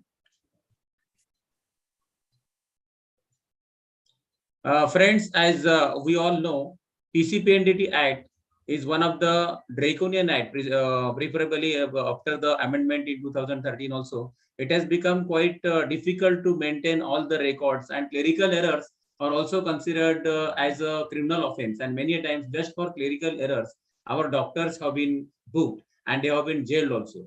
So we should go, in this presentation, I have tried to cover important sections under the act, how to be aware of them, why this situation has arisen, and in nutshell, what we should do to prevent ourselves, our scheme from this act. And at the same time, we should behave ethically so that we don't come. Once ethics are followed, no law can be breached and nothing happens. But sometimes, knowingly or unknowingly, we don't follow ethics and we are ignorant of the law. As we all know, ignorance is not innocence in the judicial system of our country. So, or any country for that matter. So we should know laws. Hence, I have included important sections under this act. Some sections are important, like section 5, it deals with prohibition of the communication of the sex of the fetus. Now, if somebody has seen the sex, some doctor, he cannot communicate as per section 5 by any means. The communication means not only in the form of words, but in the sign language also. Like कुछ sign कर रहा है या बता रहा है कि आपका रिपोर्ट सैटरडे मिल जाएगा, आपका रिपोर्ट मंडे ट्यूसडे मिल जाएगा, इस तरीके से means Saturday is dedicated to Hanuman ji, so it is a male check. So this kind of communications have also been made in the past. It has been documented by the various NGOs, and because of that, any kind of communication is now not allowed, including not only words but smoke, sign language, anything. Section 6, it deals with the prohibition of determination of sex, which is a important section, because under this act we are not supposed to determine the sex without the appropriate reason which have been mentioned in the act. Section 18 deals with the registration of any genetic counseling center, genetic center, or genetic laboratory. And there is one more section under 18 subsection A, which deals with the display of name on the dress. Now here one thing we have to note carefully, that the act has said about display of name on the dress and not the apron. Many a times there were cases in Jalna in Maharashtra a few years back, one doctor was booked only because he was not wearing apron. So apron has not been mentioned. Later on he was released, but the apron has not been mentioned in the act. only the name display has been kept mandatory, so that who is performing sonography, that patient should know, since the name is written on the registration, and sometimes somebody's name is written and somebody else is performing the sonography. So that should not happen. That's why there is a act says that we should display the name on the dress. Section 22. It is the prohibition of advertisement. Now there were advertisements previously 2003 के पहले ज़्यादा होते थे, because that time sex selection was not under this act. So IUI, sex, sperm separation, and different Chinese calendar, different things, advertisements were very common those days on the websites of different doctors and clinics. So because of that, that act was amended, and that advertisement now on any form is not allowed. Section 29 and Rule 9, it deals with the maintenance of records by any genetic counseling center, genetic center, genetic laboratory, and ultrasound center. This is very important, that because the maintaining act violation of Section 29 also is a criminal offense, and it can be punishable in a criminal manner. Rule 3A, there are sections and rules in this act. This is Rule 3A. It deals with the sale of ultrasound machine or any imaging machine for that matter, not only ultrasound. Now they have increased the scope to different other machines also. So this sale is should be done under appropriate manner of informing the appropriate authority. So it cannot be directly sell. मेरे पास machine है, मैं मेरे colleague को बेच दिया. That is not like that. We have to inform the appropriate authority. For a district place, it is a civil surgeon. Ideally, the director of health services is the appropriate authority. But since they cannot come to each district, deputy directors have been appointed, and deputy directors, they delegate their powers to civil surgeon and or the authority of his cadre. Rule 12 is search and seizure. In case here the authority, our own medical officers, our own civil surgeons, they have the power of judiciary. In this case, they can directly search our center, they can seize our machine, they can seize the documents if they found it to be objectionable, or they find that there is a violation of law. They have the powers to search and seizure. Now, this is a general map of India showing the sex ratio. It is according to the census of 2011. So this is old, but you can see the dark green is it says the sex ratio, that is female above thousands, and एकदम fading color, the faded color, the north side में जो दिख रहा है, that is basically where the women are less than, women or girl child is less than 800. This means the ratio is diverse, and few states have very miserable sex ratio.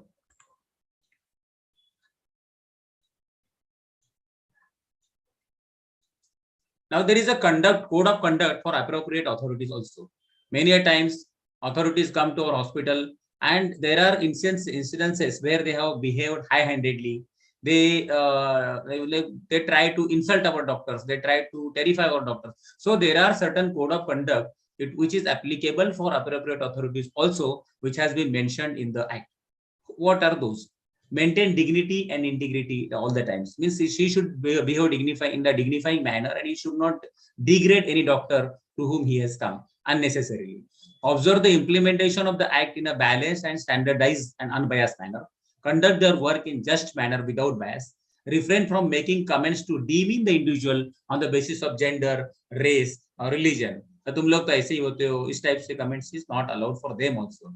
And he can delegate his power by administrative order to any authorized officer in his or her absence, and preserve the authorization document as a proof for further action. Many a times इस type का delegation होता नहीं है. Civil surgeon किसी कोई भी medical officer को भेज देता है. There are no documented authorization letter also. So later on there are many cases उसमें ऐसा हुआ है कि authorization letter था नहीं, इसलिए भी अपने डॉक्टर छूट गए हैं. Now this is again a Maharashtra map of sex ratio, wherein the sex ratio of 924 and below has been depicted in a white color. You can see Pune, Beed, Latur, Usmanabad, Aurangabad. These are it is according to 2011 census. These are certain areas where the sex ratio was miserable.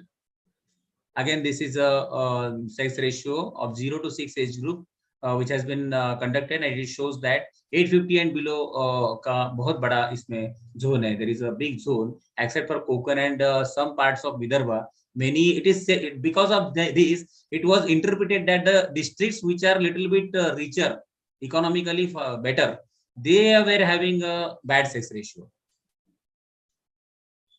Now this is the graph depicting the Maharashtra scenario from 1901 to 2011. You can see even after the commencement of the act, Maharashtra was the first state to commence this act. Later on, the center followed.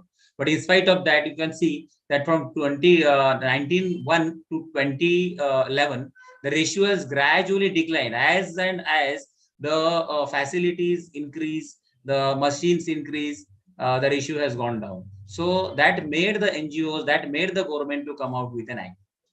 This is again the act depicting different years, and you can show the miserable fall of the ratio with time. Child sex ratio is an important indicator to measure the extent of prevailing equality between the men and women. Changes reflect underlying socio-economical and cultural patterns. Now, what are the socio-cultural patterns? Preference of male child, subordinate status of women in our society, unfortunately, social and economic dependence enhancing vulnerability, and discrimination against the girl child are some of the social factors which lead to female feticide and the selection of sex or termination of female sex. Now ऐसा कहा जाता है अपने myth है कि solvation नहीं मिलता, जब तक अग्नि लड़का नहीं देता तो अपने को मुक्ति नहीं मिलती और स्वर्ग नहीं मिलता है. इस तरीके के भी कुछ कंसेप्ट्स है. दोस कंसेप्ट्स आर बेसिकली मिथ्स. तो उसकी वजह से अगर मेरे को 2 लड़कियां है लेकिन लड़का तो है नहीं, तो मेरी अग्नि कौन देगा? तो इस तरीके के इससे भी क्या होता है कि मेल प्रेफरेंस बढ़ जाता है. Now previously there were people who used to before act कि 5,000 रुपए आज दो, 5 लाख का डाउरी का बच जाएगा. How it is possible? It is a miserable situation. We don't kill cats, dogs as often as these female children. So this was a miserable situation. It is still today, but at least the advertisement is not seen, unfortunately. Now, what are the? There was actually a survey by NFHS, that is National Family Health Survey, which is the Delhi-based organization, which does survey. उसमें क्या होता है कि they go to the families and they interview them. कि हमारे घर, आपके घर में कितने बच्चे हैं, उसमें फीमेल कितने हैं, मेल कितने हैं. So depending upon that, there was a survey. I'll read only NFHS survey 3, which was conducted in 2006 in Punjab. Married woman with 2 living son, only 8.8% wanted additional children. जो तो son है. और married living with 2 living daughters 60% wanted additional children, जो तो son नहीं है. It means there is a son preference. We do not dislike daughters but we want at least 1 son, ऐसा families ने कहा. Now the legal initiative, how the law like amalgamated, gradually it progress. 1978 में government issued a directive banning the misuse of MOS in the government hospitals and laboratories. फिर 88 में महाराष्ट्र ने Maharashtra regulation of prenatal diagnostic technique act 1988 पास किया. फिर 20 सितंबर 1994 में PNDT act was passed by the central government and it came into act in 1996, to be precise, 1st June 1996 it came into act. Now who does it? Now again the same thing as per National Family Health Survey, it is established fact that those who have got 2 female or 1 female, no male or less male, they are more prone to go for sex determination, and the ratio of female in that particular section of the data is less. Now, PCPNDT Act was amended in 2013. Why it was amended? Because many centers were offering sex selection as another modality for giving a son to the couples, like sperm separation and IUI and different other techniques. So that came into the knowledge of legal system or legislative people, and they came out with the PC amendment in 2013, wherein the selection of the sex was also prohibited, abandoning their moral responsibility. Why it pained? Why this law came? Because many of our colleagues were also helping such couples to select sex. Our fraternity was also helping. Unfortunately, we have to accept that. And why they? Because many of them, they abandoned their moral responsibility to the tenets of our profession. A few doctors took advantage of the discriminatory social practice of son preference and daughter aversion, and they helped the couples to give them a male child. Now, where this act is not completely prohibiting the sex determination, definitely it is allowing sex determination under certain circumstances where there is genetic disorders, metabolic disorder, chromosomal abnormalities, congenital disorders, sex-linked disorders. Prevention of misuse is regarding sex selection before conception, prenatal sex determination, and female feticide. So this is being prevented. And wherever required, there the sex determination and sex determination is being allowed, because some sex-linked disorders, the sex determination may be needed prenatally. The Act prohibits, as I already said, preconception and post-conception selection and determination, and communication of the sex, and it prohibits the advertisement in any manner and provides punishment for the violation. This is the synopsis of what I spoke till now. Now, indications for prenatal diagnostic techniques. As I already said in the prior slides, these are a few of the conditions where a medical condition itself mandates the determination of the sex prenatally. In that cases, it is allowed, but the documentation should be done appropriately. Now, such kind of boards are mandatory. As we all know, we are putting it in our clinics which are registered. Now, this is an example of implication of the female preference and termination of the female fetus and female feticide. In Dang district in Gujarat, is Saputara hai, wo Dang district. There was a news in 2001 in India Today. I think it was a cover page, if I am not wrong. So the Gujarat Rajasthan border pe hai, there is a Dang district. Eight brothers of the same family were married to Saruk in the center. Getting wife was extremely difficult because females were quite less. Now, such kind of advertises where the doctors, some clinics, and some quacks, they were advertising in this manner and encashing into the immoral, desires of some couples of having male child. Now, this law is a cognizable. Cognizable means the police can come and arrest you without any warrant. Non-bailable means you don't get bail. Bail is a right. Jail is an exception. It is a general saying in law that jail is an exception and bail is a right. Every person's bail is a right. But in this case, the bail is not right. He has to get bail from the magistrate. Directly, police cannot bail it. The courts have discretion to grant bail. Non-compoundable means compoundable means दो party मिलके अपना अपना समझौता कर सकते हैं. इसमें कुछ समझौता नहीं होता है. This is not compoundable. Parties to the case cannot settle the case out of court and decide not to prosecute. ऐसा नहीं कह सकता अभी एक बार कोर्ट में जाना ही पड़ता है. कोर्ट में जाने के बाद अथॉरिटी नहीं कह सकती कि नहीं अभी I am not interested, I leave this person. That is not possible. Court will decide whether to leave और नॉट. इंस्टीट्यूशन. नाउ कौन से इंस्टीट्यूशंस में आते हैं? Congenital counselling centre, genetic counselling centre, genetic clinic and laboratory. Now, ultrasound clinics and imaging centers are included. Imaging center means even MRI, CT scan, they are also included. So, vehicle is also included. A mobile ultrasound machine जिस vehicle में रखा है, that is also considered as a center. Health Mela, sometimes we do camps, health camps. Non-functional machines at the clinics are sometimes kept with the बंद है machine. उसका भी सब registration and everything is to be done whether it is closed or not. और we have to use for electronic scrapping में देना पड़ता है. Registered medical practitioner कौन होता है अभी? He can do the sonography. What is registered medical practitioner? He is a recognized medical qualification. He should have a recognized medical qualification under Indian Medical Council Act 1956. Plus, his name should be registered in the state medical register. It means only allopathic doctor in short, because 1956 में जो register है उसमें सिर्फ allopathic doctors का ही entry है. So Ayush doctors they can't perform the sonography till today. Now, registration time is up to 90 days. Once you give the application to the appropriate authority in the prescribed format with all the documents, the appropriate authority is supposed to deliver you or supposed to refuse you whatever registration you are going to get within 90 days. If 90 days के ऊपर चला जाता है, तो it means that it is presumed that your center is recognized, ideally. But this doesn't happen in many of the centers. Many of the government authorities they delay for some or other reason, and we have to follow them because of some other compulsions. Because later on also they are going to come for the inspection. Start work after registration. You have to start work only after registration. ऐसा नहीं कि machine लाया, मैंने application दे दिया, work start करो. No clinic shall be registered under the unless the appropriate authority is satisfied about the equipment or standard prescribed. AA stands for appropriate authority. After satisfying itself with regards to the advice of the advisory committee, they should give the registration. Rejection, if it is done for any reason, it should be recorded and are given in writing to that particular center. Renewal is every 5 years. Certificates of registration are non-transferable. Suppose today I have a clinic and I am selling directly to somebody else, and that person has to again renew. The same certificate is not transferable to the another doctor. Change of ownership, management, or seizing of functions, you have to surrender the certificates because it is the property of the government, not your property. New owner shall apply afresh. Validity is, as I already said, it is for 5 years. Now, such kind of Form B is a certificate which is supposed to be displayed in our center.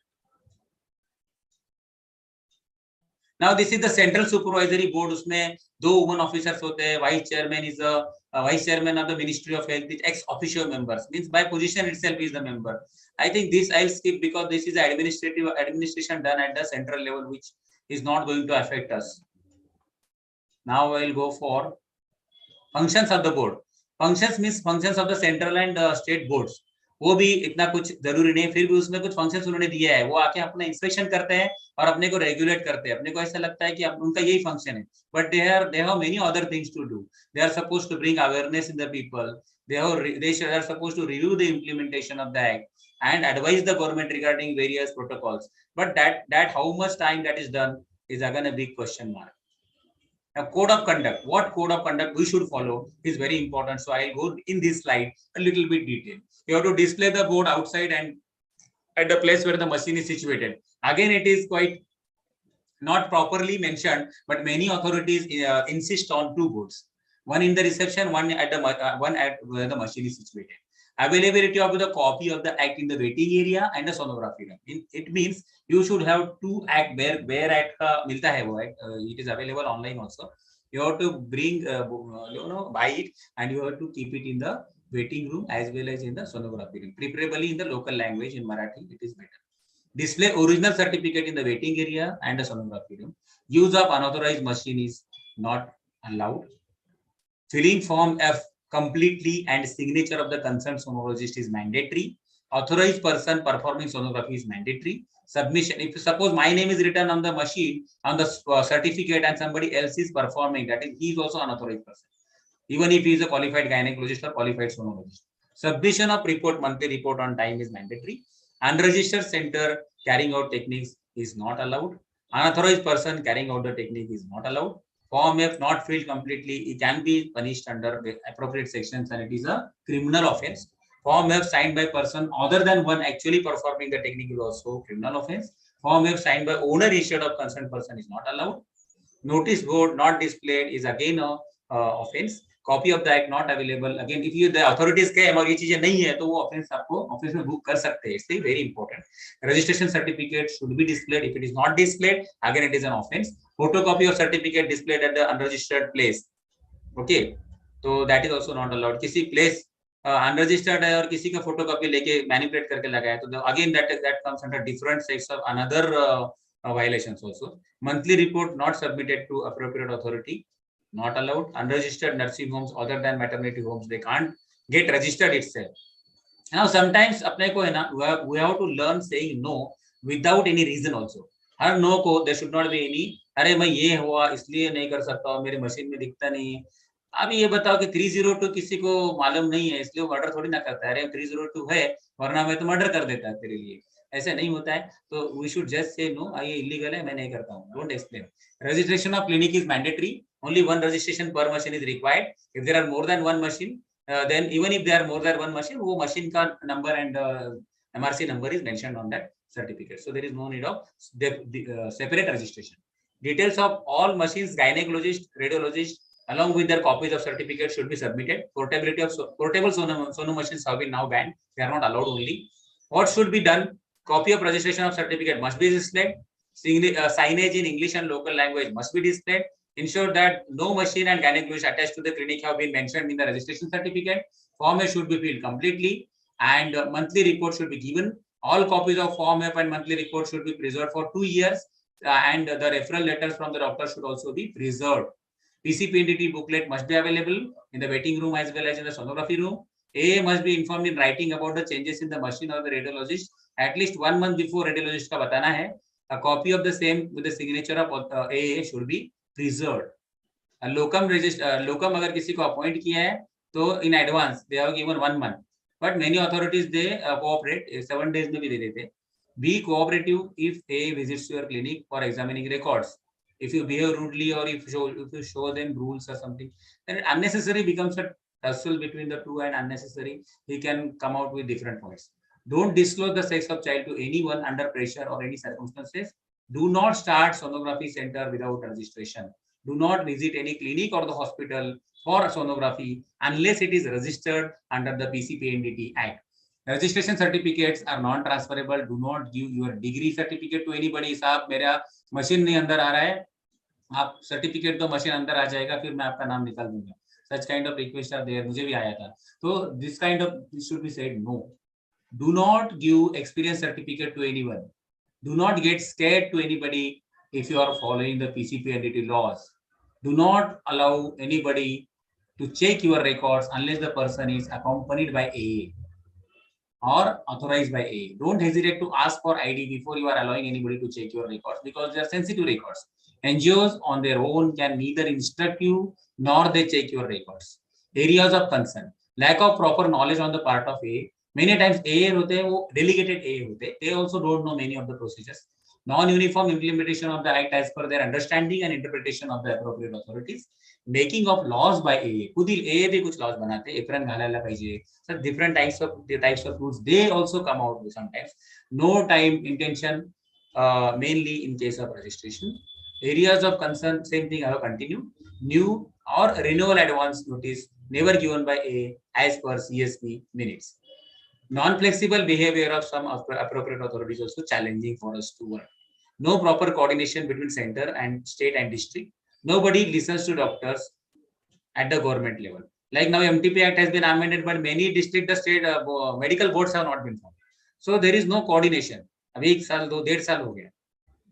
Common reactions of the doctors. And this is in a movie, Mother India. I'm sorry, the slideshow has some. Okay. This is a draconian law. We have to maintain so many records. It is not possible because of our busy schedule. There are so many records. We have similar reactions for other laws also, like income tax, MTP. Approximately about 56 laws we have to follow, and utne record रखने पड़ते हैं. So again, this law is a draconian because it, clerical error is considered as a criminal offense. Now this is India, entire India. This is the ratio. This is a bar depicting the sex ratio of entire India, Rajasthan, Punjab, Haryana, and Himachal Pradesh. You can see the sex ratio is lowest in Punjab. The picture, the movie Mother India was so famous and it is a legendary movie. But looking at the scenario in our society, it seems that mother se bhi father hi zyada zaruri hai. So it should be a Father India. So I think with this, I'll end my presentation today with a note that PCPNDT Act is an act which is draconian definitely, but one who is not doing sex determination and following the paperwork appropriately, there is no need to worry. Nobody can touch him if he is following each and everything appropriately and maintaining the papers properly. Ethical aspect of your practice, if you are saying no to sex determination, if you are not deviating from the law, then nobody can touch you. So with this, I think I'll end my presentation. Thank you, the organizers, for giving me the opportunity. Thank you very much, Rajendra, for this concise presentation. I think all in all, we all need to understand that PCPNDT Act comprises of registration of the person, the place, and the machine, and it is absolutely non-transferable. Also, in case of renewal, the application has to be done at least 90 days in advance. So these are certain protocols which all of us need to follow in our day-to-day practices. So thank you very much, Rajendra, for touching upon this. Kya kare, kya na kare, our situation just doesn't change. I hope the panel will clarify a lot of it, and we will have our questions coming in. So I request Dr. Rajendra to take over the panel, please. Hello, thank you, Dr. Vidya. Now the important session of our today's webinar, that is panel discussion, is going to start. The introduction part already, in panel, many members, many doctors have given talks. So the same doctors are there. So the doctors who are not there in the, who are not given the talks and there in the panel, I'll introduce. I'll first introduce Dr. Vidya Shetty because he is a moderator in this panel. Dr. Vidya Shetty is an eminent gynecologist in Mumbai, and she is a government authority also, and she is a postgraduate doctor in gynecology as well as she is a law graduate. So she is nobody can be right person than her to moderate. And another moderator of ours is Hemant Duggar, Dr. Hemant Duggar sir, who is a very nice orator and with his good presence of mind and good oration, he will also be one of the co-moderator with Dr. Vidya Shetty. And I think other members are. I'll just go through the members who's. Dr. Yadav sir, you have to, Dr. Mukesh Gupta, you have to introduce, please. Yeah. Dr. Mukesh Gupta sir is an obstetrician and gynecologist, MD DNB, and postgraduate diploma in psychological counseling. He owns the hospital Lee Nest in Malad. He is a IIM Kolkata alumni, and he's a past president of Association of Medical Consultants of Mumbai in 1920. He's a trustee and past president of AFG, that is Association of Fellow Gynecologists in Mumbai. He's a past editor of The Grass, Mumbai. He has got many accolades and awards. He is an emerging star of medicine from the India Today, Indian Medical Association, Young Achievers Award of Excellence Healthcare by India Today, Young Achievers Award by Children's Academy Group Schools. He is a core committee member of Mindspace ALM Malad and president of Lions Club Malad Borivali 2021. Another of our panelists. Thank you very much. Thank you. Yeah, thank you. One more panelist is Dr. Nikhil Datta sir has come. He has come, sir has come. Yeah. Yes, sir is here. Sir is here. Yeah. Another is a eminent medical legal personality, Dr. Nikhil Datar sir, who everybody knows because he was instrumental behind this amendment of the MTP Act. In fact, because of his perseverance and repeated visits to the Supreme Court, this act was amended. He is a director of Life Care Hospital and Yashoda Hospital, and he is a director of Cloud9 Hospitals in Mumbai. He has got various awards from different organizations, including Mehmane Watan from Sindh government, as well as BN Purandare Gold Medal and Dastur Gold Medal. He is a judicial activist, as I already said, and his litigation itself paved way for the amendment of MTP Act. He is a common in a Commonwealth Professional Fellowship for UK he has done, and Austrian American Education Fellowship for Health Rights he has done. And one more panelist is Dr. Vidya, who is Vani sir. Rahul Vani sir has already been introduced because he has given a talk. Yes. And Vipin Chekar sir has already been introduced. So now I'll invite both of the moderators to please go ahead with the panel discussion. Thank you. Over to Vidya. So, lot of questions we have had today, but we can just start with a few of what the delegates have put through since yesterday, since we were asking for the questions.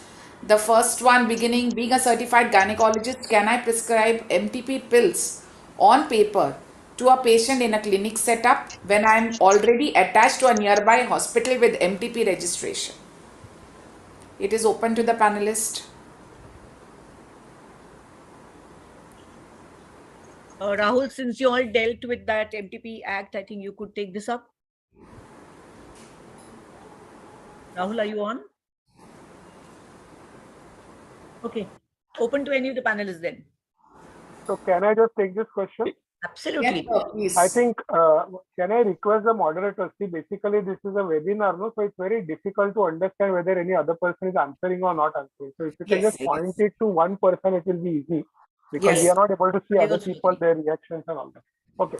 So according to the MTP Act, as and how it stands, slowly amended till today, any gynecologist can definitely write a prescription for giving MTP pill at any place wherever that person is sitting, provided the place where he's sitting from where he's writing the prescription has one certificate mentioning that any patient who gets the prescription or takes the tablets from this particular clinic, if has any kind of a problem, should be able to approach XYZ hospital 24/7. If that requirement is fulfilled, then the doctor, that is gynecologist, sitting anywhere in any clinic, can write the prescription as far as the MTP pills are concerned.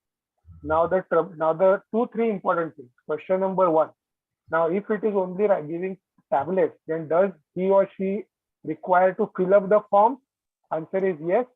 All the requirements, Form C, Form 1, register, all formalities have to be done by the doctor, whichever place he is sitting, whether the doctor is sitting in a clinic or sitting in a hospital or whatever.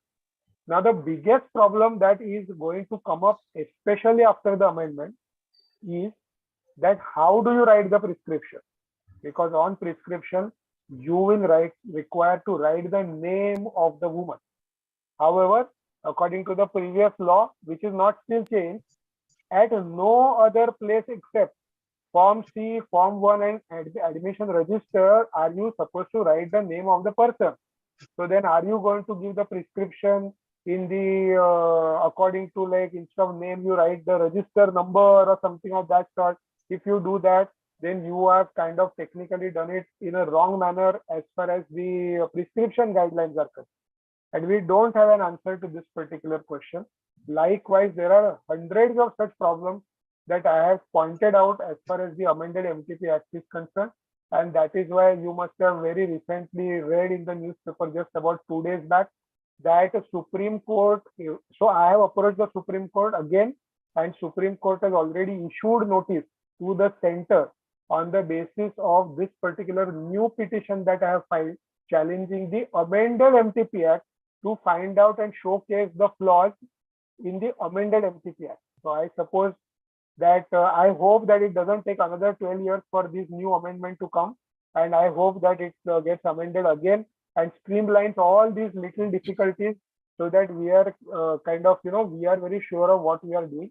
So sum and substance of the story is, yes, you can write the prescription, there is no problem, but how do you write the prescription? I don't have an answer. Nikhil, May is I- it not possible that being registered gynecologists, that we can ourselves keep the MTP pills with us, Yes. that we don't have to write the prescriptions and keep a No, record? no, but the question that was asked was whether you can write Hmm. prescription. So answer was whether you can write the prescription or no.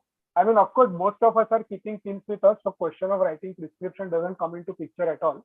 But if somebody wants to write a prescription, then that is the answer. So can I add a little? So I think, Of course. yeah, Vidya. So basically, I think Nikhil has very beautifully explained the dilemma as well as the medico-legal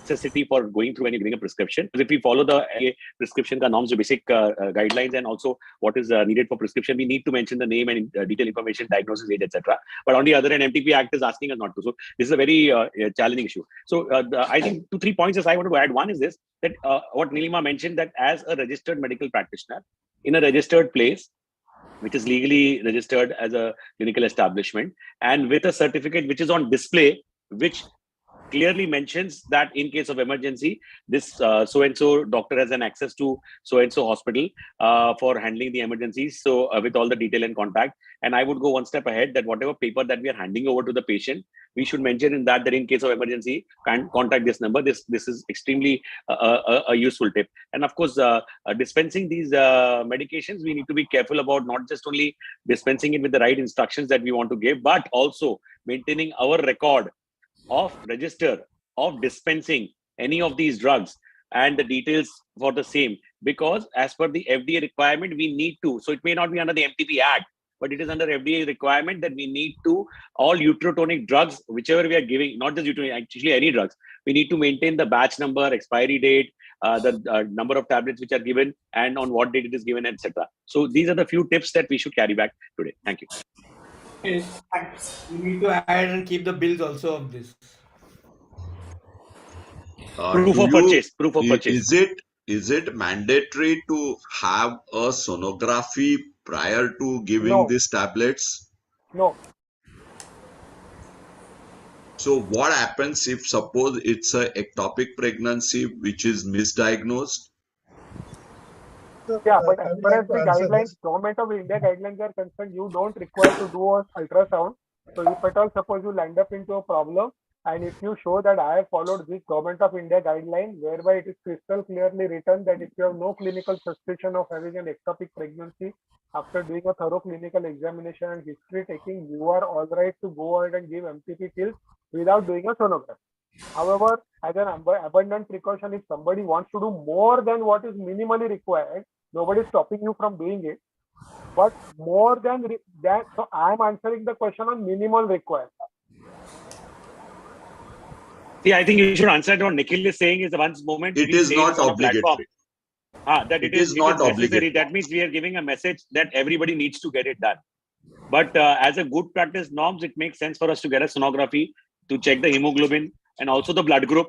If we are indulging in the practice, it is a good clinical practice recommendation. But in the court of law, you cannot make the doctor as a victim just because he's not done a sonography. And he's clearly mentioned the risk of ectopic has been ruled out. No, the problem comes where if the doctor can be blamed for negligence. That is where Nikhil has clearly mentioned that, I think. Yeah. Sir, if I want to add here, am I audible? Yes, sir. Yeah. Now the guidelines do not mandate a sonography, and this is because to make this abortion services available even to the interiors.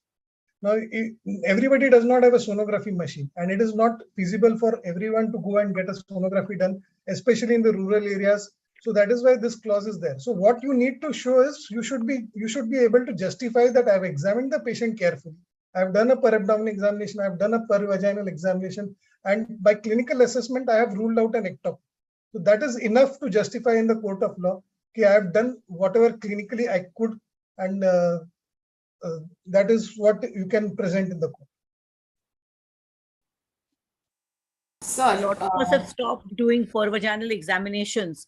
I think this is a request to all gynecologists to not just jump to sonography machines, because that comes under the PCPNDT Act. So kindly start doing your vaginal examinations as thoroughly as possible, and make a note of it, document it, and then prescribe. yes. Sir, the next question is to Vani sir. In your presentation, you mentioned a statement of humanitarian situation for MTP. So one of the delegates has put this through. What are the humanitarian situations for MTP? Now, it would vary. Now, the court has considered the COVID lockdown as also an humanitarian situation or a emergency situation. So wherever the government declares an emergency, earthquake situation, flood situation, all this could be considered as emergency situations. Now, this needs to be tested. Now, as the law progresses, as cases come up, now somebody would say somebody has terminated a pregnancy because there was an earthquake and the patient has reached him late, and then the authorities prosecute. Then this goes to the court. So this will be judged like this, and finally the law will settle. Sorry, can I add? Yeah. Yes, sir. Let me clarify that these humanitarian situations are not to be imagined by us. Only when the state government or the central government comes up with a GR specifying that this is what is considered as humanitarian situation, only and only then those laws or those norms will come into existence. So something like COVID came into picture, they declared it as a medical emergency.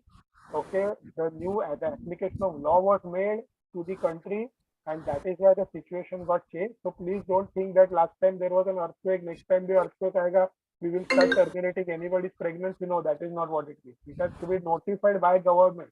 Only then that particular clause will come into play. So what are the notified circumstances till now which have been considered to be humanitarian? None except COVID. Okay. So please, again, and the message is very, very clear. Do not consider your judgment as a humanitarian judgment. Go by what is prescribed by law. Sir, this question is to Gupta sir.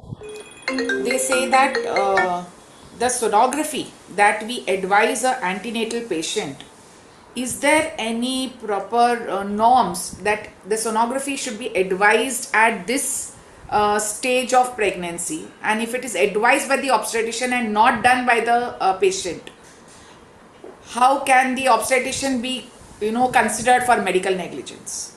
So now there are two aspects to it. Number one, what is the law about it? And number two, what is good practice? Like Dr. Vani clearly mentioned, it makes sense for us to get a sonography done or not was a question last time here. So here again, as per the law, there is no rule to it. But suppose if we have missed out an ectopic at the right and early stage, that only primary indication where it can create a life-threatening situation in the early pregnancy. So that would be troublesome. So here, if you look at the global recommendations, if we extrapolate it not just to India, globally, so the NHS guidelines are talking about not just at 6 weeks, but at 7-8 weeks. Okay, they are not even talking early. The reason is that a lot of abortions will happen before that, and ectopic may not be life-threatening before 6 weeks or 5 weeks. So that is the kind of justification which many times are given there. So to summarize, the answer here would be that for us, in our context, there is no law to say that it is compulsory for us to do a sonography at 6 to 8 weeks, or even for 11 to 13 weeks for that matter, unless we are planning to do a documentation for sonography for MTP Act, etc., and all that stuff. But having said that, good clinical practice would entail that at 5 weeks we are seeing the sac, at 5 weeks 5 days we are seeing the sac and yolk sac, at 6 weeks above we see the fetal pole and cardiac activity coming in. So by 6 and 7 weeks would be a good time to advise a sonography. That's good clinical practice. Over to you, ma'am. Sir, but even in the case of congenital anomaly scans. So, okay, I thought you were talking about early pregnancy scan. That's what you mentioned about that, right? So later, obviously, so whether it is, if we do not do your 20-week scan that we have been talking about, and now it is up to 24 weeks, then it makes, it is an irrational approach where we are not giving appropriate enough service to our patient to identify a potentially difficult or dangerous situation. So on documentation, if you ask me, what is the kind of documentation I would like to give a tip on, I would say that on our paper, we should be talking about 6 to 8 weeks. We should be talking about early screen at 11 to 13 weeks, 6 days. And then we should be talking about anomaly scan at around 18, 20 weeks or 19, 20 weeks, whichever. And cardiac, if you're suspecting and if there is any such thing, then of course, up to 24 weeks would be a good idea, because 24 weeks is the new cutoff. Over to you, Nikhil. You wanted to say something? Yes, sir. So basically, let me clarify this. My understanding is something very simple. Okay. Now, it can't be your word against my word. It has to be some credible authority or organization putting down certain things as a point of reference. Okay. Now, as far as the whole obstetric care is concerned, we have 2 points of reference. One is point of reference that comes from Ministry of Family Welfare, Government of India guideline. And you will be shocked and surprised to see that the Ministry of Family Welfare guideline does not talk of any sonography at all in their guide. Okay. The second point of reference or standard is our FOXY standard. And if you look at the document that is provided by FOXY as standards of antenatal care, then typically FOXY talks about doing a sonography at 12 weeks, doing a sonography at 20 weeks. And it is written at all points of time. These are good practice guidelines. Okay, they are not saying minimum, maximum, standard. They are saying good practice guidelines. So, and again, in that good practice guidelines, it is said that it's preferable to do at 12 weeks. It is preferable to do at 20. Okay. So I suppose that if we are able to adhere to at least the higher standard, whatever that is available in written, in black and white, I think that should be a good amount of protection too, as far as court of law. Can I add? Yes, sir, please. The healthy clinical practice, as Dr. Mukesh mentioned, is to have the day, the scan that has to be done, and I take an undertaking from the patient, in the sense I give one copy to the patient and take the signature of the patient and the husband that you've been advised the roadmap to the whole of the ultrasound scan that is there, 11-13 weeks, the pentamarker that is there, along with the dates of the pregnancy as and when she has come for the first ultrasound. So there is a dating scan which has come at 6 weeks. Then what date she's going to go for the NT scan, what date she's going to go for the first trimester anomaly scan, what date she's going for the pentamarker, what date she's going for the this other color Doppler, the malformation scan, the fetal echo. All this I mention on the paper along with the date of the patient, and I take the patient's sign that I have been informed that you have to supposed to do this. Whether you want to do it or you don't want to do is another question. But these are reasonably good steps for a healthy pregnancy to detect some problems that are there. Okay. Okay. Yes, sir. Sorry, you're I would mute. just want to add one more thing. See, here we're talking about obstetrician and gynecologist as a specialty, and then we're talking about the radiologist. So if you look at, as Nikhil pointed out, that it is recommended. So the ISUOG practice guidelines for from the radiologist, they are now talking more and more about recommendation of doing the scan at the 11 to 13 week 6 days window also. So mota yahi aa jata hai ki you have to understand that if you want to defend in the court of law, and we look at the governmental regulations or GR or guideline or law or the act, or the rules and regulations under the act. So there is no specific recommendation of time. But when we have to defend ourselves, the opposition is going to pick up the clause from these guidelines or these recommendations or these checklists which are there. So, and then they're going to use it that why did you not do it? So it makes rational sense for us to clinically do it. And as Vipin pointed out, that there is a way of, kind of documenting that you have advised this.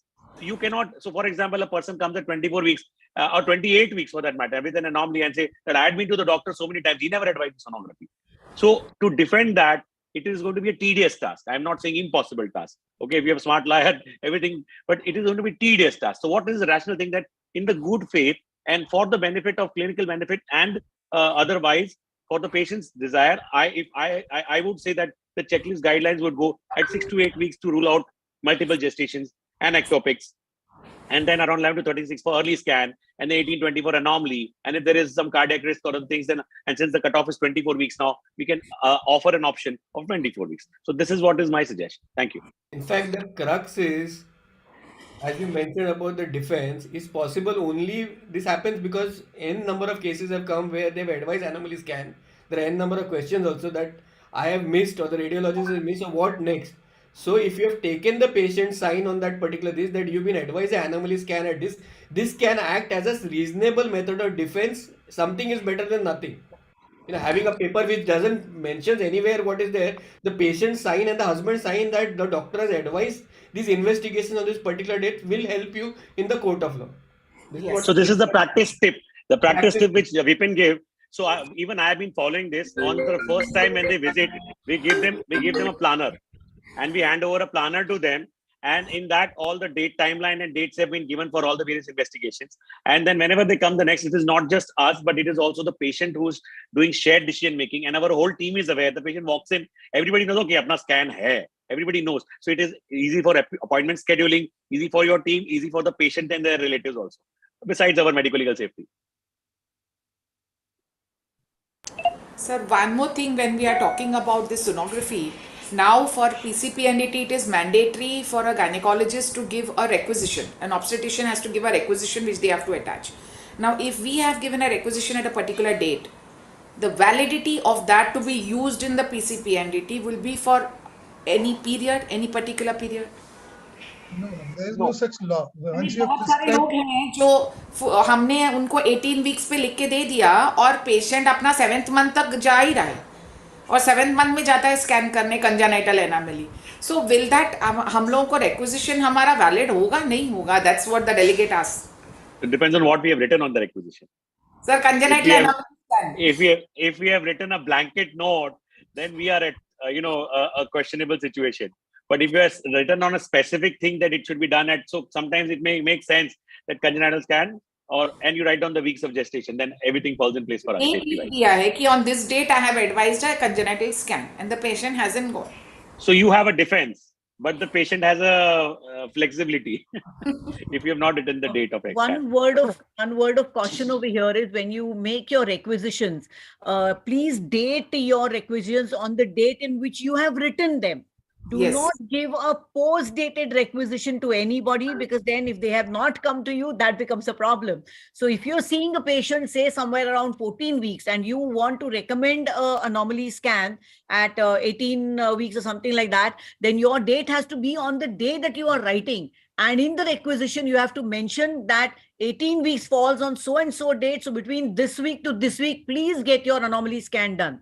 One more thing is that about the number of ultrasounds that can be done. Now, since the MTP Act has allowed us to go on to 24 weeks, and majority of the cardiac anomalies are found somewhere around 22 to 24 weeks, it also would be prudent, to reduce the number of scans and ask for a detailed anomaly scan at maybe 22 weeks rather than 18, 20 weeks. We may miss out a lot. And the patient is saved off one, because the procedure for 20 weeks is the same as the procedure that we are going to use till 24 weeks. So why not delay the scan and catch up many more anomalies than would be possible at 18 weeks? Just a recommendation. Yeah, that's true. I mean, that's what I started doing. Yeah, I have to. That is why suggestion. Okay. So there's one more question to Vani sir. Where do we download the amended MTP forms which you have shown in your presentation? It is available on the, you just type MTP Amendment Act and Rules, you will get the Act copy, you will get the rules copy, and those, they are there in this rules itself. Okay. Thank you, sir. Sir Cheka, sir, there is a question. Married woman below the age of 18, should you include her in POXO or not? Who doesn't recognize marriage for less than 18? Because, sir, as per Muslim law, 16 years is their age of marriage. Yeah, now this particular similar case had gone to the court, and where the court has said ki, the law prescribes 18 years, so whether she is married or unmarried, it is to be reported. Now it is Yes, actually, there's a reported judgment and which says that the POXO Act will superrule all religious laws. yeah. So that has come in. But this is a delegate's question which I need to put ahead. So I just want to highlight one thing, Vidya, that there are two aspects to it. Whether that person will be convicted of rape or not is not our, Have a look out. our lookout. Our responsibility as a medical practitioner is to follow the law irrespective of the caste, creed, and now even gender.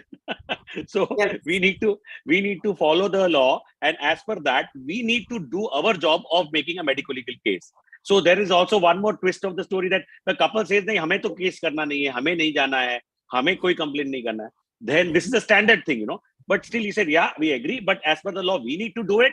So you say the same thing to the police, and then police will agree or disagree, and that is your lookout. So we need to follow the law as per a medical practitioner.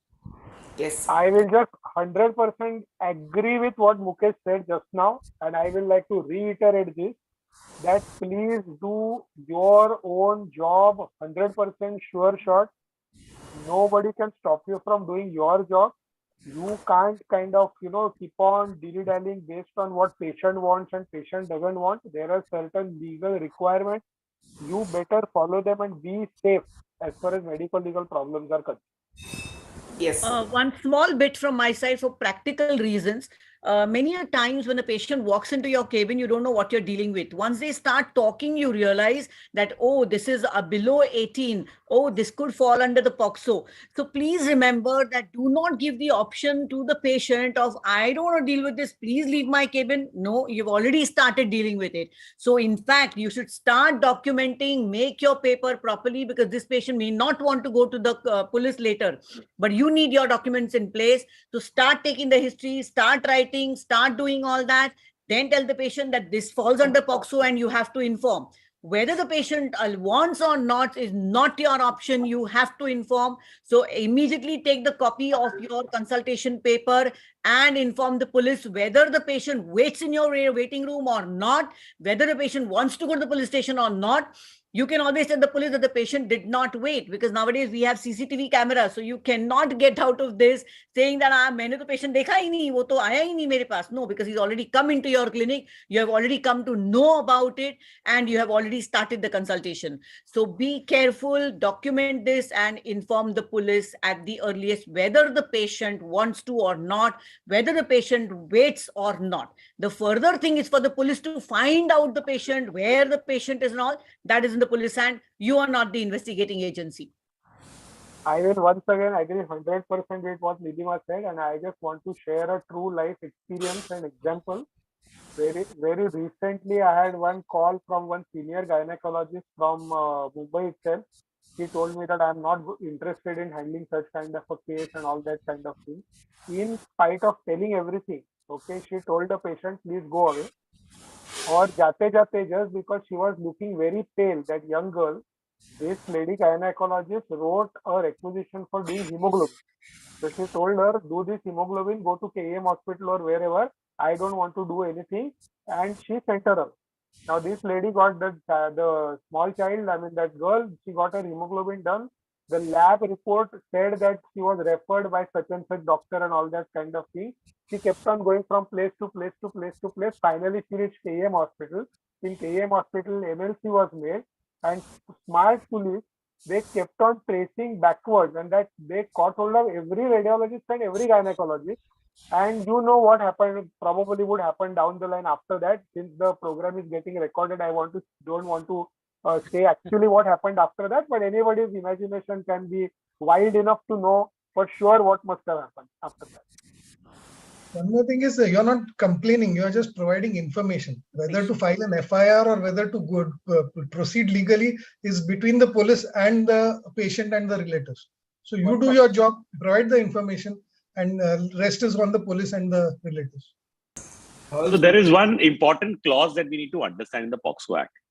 So even if the the victim or the offender or both the parties are least interested in filing the case, but any person in awareness of this information is actually liable to report, and if he is not or she is not reported, it is considered as an offense. So I'll give you another classical example. We go to schools to give talk. So in one of the school, or there was a CCTV recording of some action between a couple of kids, and now the teachers were in a perplexed situation that what should we do, and they asked me this question. So my answer to them was very clear, that the moment you come to know of this action, now you are not, your job, you are not the judge. You are not here to give judgment. You are non-judgmental. Your job is to inform and report. And that is a criminal offense if you are aware under your guide, under your watch, if something is happening. So you have no escape of saying, कि भाई वो parents को इच्छा नहीं है, बच्चों को इच्छा नहीं है, तो हम क्यों नहीं? Now it is not about whether they like it or not. It is there. So when a school needs to do this, imagine as a doctor how we are so much more responsible when the patient has already walked into our cabin. So I think this is a very good take-home message that all of us should carry back. Yeah. Okay. One more Supreme important Court thing guidelines are very clear. Supreme Court guidelines are very clear. All the cases that have been filed for mandatory reporting, you are supposed to report. It is a matter of investigation, or what to be done is a matter for the police. And the judge. You are supposed to just inform, and that's about it. You are not supposed to investigate. You're not supposed to go into the history. You're not supposed to get into the age factor of it. Try to investigate the age. You are not supposed to do anything of that. You're supposed to go by the facts and just go and inform. That's it. One more important thing is the police also has to take the information. They cannot refuse. If they refuse, they are also making an offense. So it is their duty to take the information and record it in their file. What they do it with is later on their headache, but they also are mandated to take the information. There is where the law and awareness of law is very important, because when you go to the police station and the police refuse, if you tell them that the POXO Act mandates you and I am recording your refusal and you could be sued under this, the police will definitely take that information. But if you go there and they refuse and you just walk back because you don't know the law, then you are in trouble. So you need to know that the police are liable, and you need to make the police aware that you are aware of the law, and that is what will make them take your complaint. No, why in such cases just submit a written submission and take a received stamp from the police station. It is up to the the receipt stamp is what they don't take, because once they've taken the receipt, that means they have received the information. If they the sometimes person refuse to take that. No. The point is, if the police officer is not ready to accept or whatever it is, and I want to safeguard myself, see, the other simple thing is to submit the written submission, take a receipt stamp, and then it is up to the police. Is that right? The panelist. No, sir, but the receipt stamp the police has to give you, na? They are not going to stamp it only. How about one more submission? That is what we are trying to say. Can we call 100 and will that be called? Absolutely. That's a better thing. They can't refuse it. Can I share one experience? Sir. You must have not recently, about more than a year back, you must have read a very huge case in the Supreme Court. An unmarried girl below the age of 18, where ultimately Supreme Court allowed termination of pregnancy at 31 weeks of pregnancy. Okay. Yes. That was my case, basically. Okay. I was again the person instrumental in getting that amendment, getting that termination order from Supreme Court. When this particular girl walked into my clinic in Maladi, okay, the story was exactly the same. I wanted to inform the police.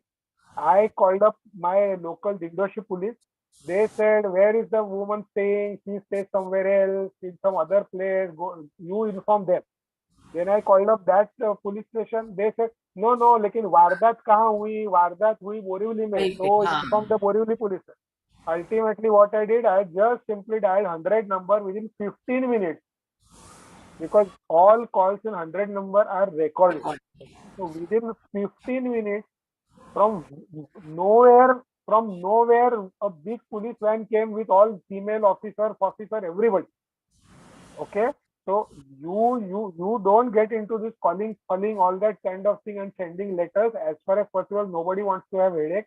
Having a police case, FOXO case is a headache for police most oftenly. Okay, so they usually are not very keen on doing this. So best is to inform 100 number and the matter ends. आपकी जवाबदारी police पे डाल दो, वो उसको जो खेल करना है उसको कर दे.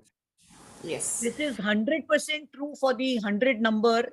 All right, because that is what, when we had gone to the police to ask them for a helpline number for doctors, they said, Madam, हमने 100 number तो दे दिया है, 100 dial करो, सब लोग आ जाते हैं. So 100 number, please remember, in any case of problem, violence, anything, 100 number is the one which you're going to dial. That is a recorded number. Police has to respond to you. Secondly, what you also need to do is just find out the email ID of your particular police station, so that once you write an email, that also becomes a record, because you don't have to get the number from the police station.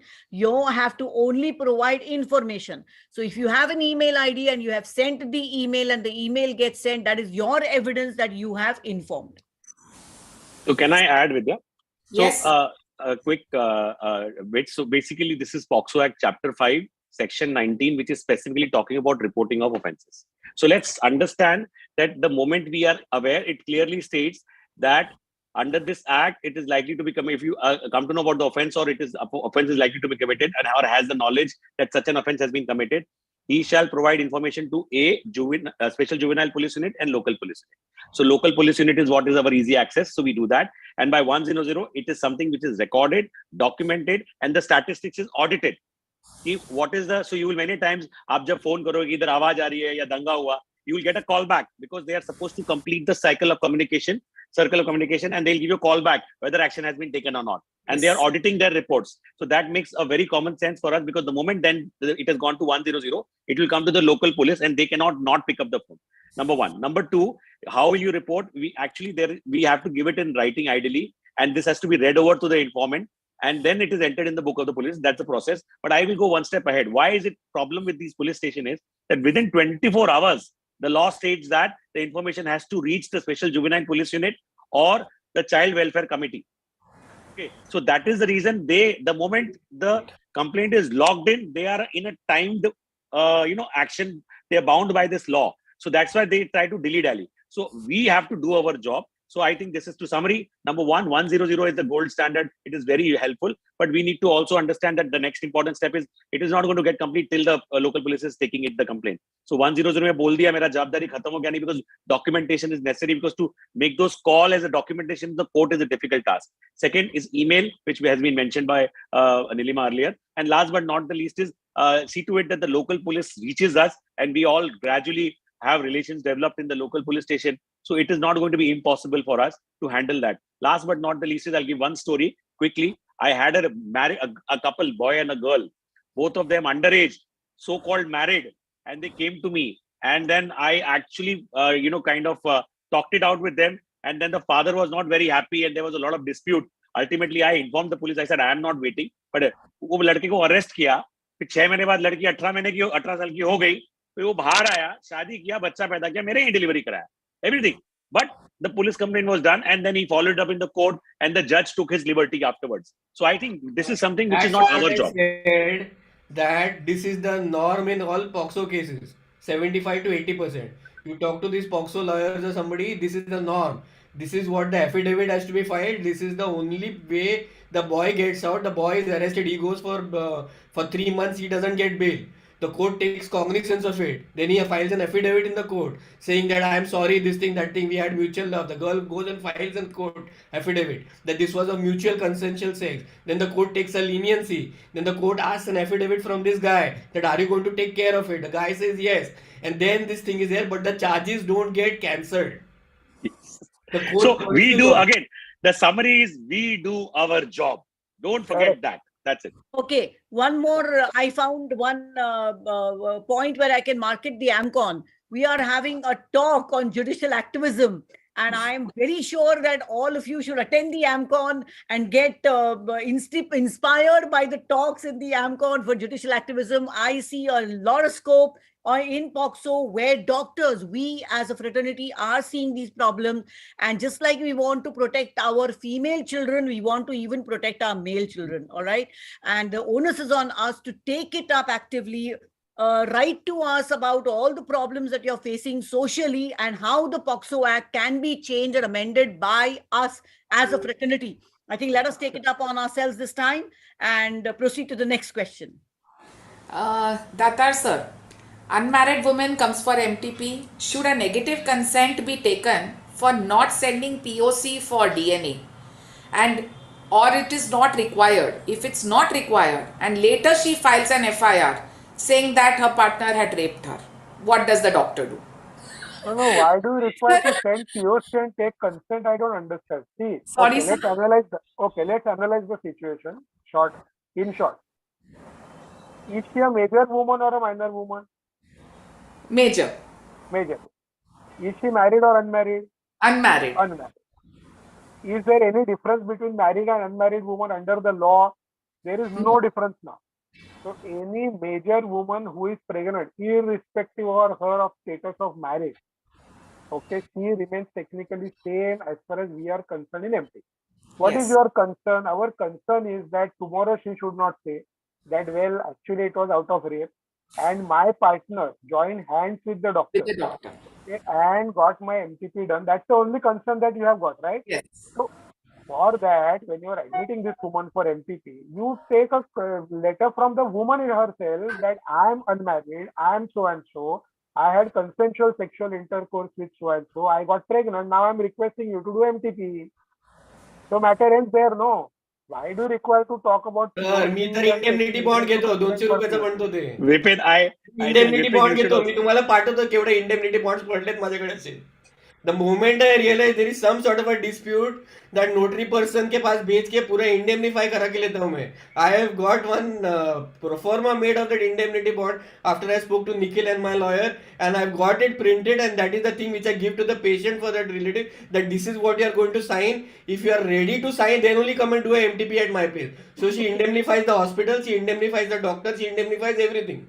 And she indemnifies all the... Can we not scare our people here? See, basically, Vipin patient पळून जाईल रे. विपिन नाही patient sir पळून जाईल. नाही sir तुम्ही समजत नाही हे जे पेशंट येतात ना सर त्यांचे आपसात डिस्प्यूट असतात.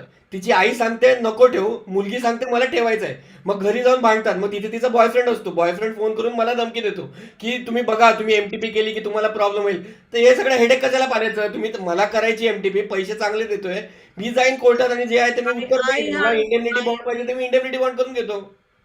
I have a different take on this. All right, let us not scare our doctors over here. All right. Madam तुम्ही चुकीचं उत्तर घेते. मी जे सांगतोय ते माझं ऐकून घ्या. मी काय म्हणतोय, जेव्हा पेशंट येतो आणि त्याला सांगतो एमटीपी करायची आणि तुमच्याकडे खाज आहे एमटीपी करायची, हे तुम्हाला वाटतं की हे सगळे येऊ शकतात, तर आपल्याला स्वतः एक मिनिट मॅडम, आपल्याला स्वतःला सेव्ह करायला हे सगळे इंडेमनिटी बॉन्ड घ्यायचे असतात. तुम्ही अग्री करणार नाही अग्री करणार ती गोष्ट वेगळी आहे. This is drafted bye a lawyer for me. आणि हे असं नाही की विपिन चेकरचं डोकं आहे की काय आहे. To save myself I have done that. Cool down. All right. सांगतोय पण एक प्रोसिजर आहे, ते करायला लागतोच. Cool down. This is a webinar. This is exactly what the Supreme Court has noticed. A registered medical practitioner asks additional steps from the patients, and that is why legal abortions are not accessible. My point is there only. See, with the question which Vidya asked is when the patient comes to you for the MTP, there is no doubt in your mind or the patient's mind about this rape and all. All right. So please understand, let us not go retrospectively. Let us see what we are dealing with. The patient has come to you in a relationship with her boyfriend, consensual sex. You also know your job as a doctor at that particular time is to note the history down. All right.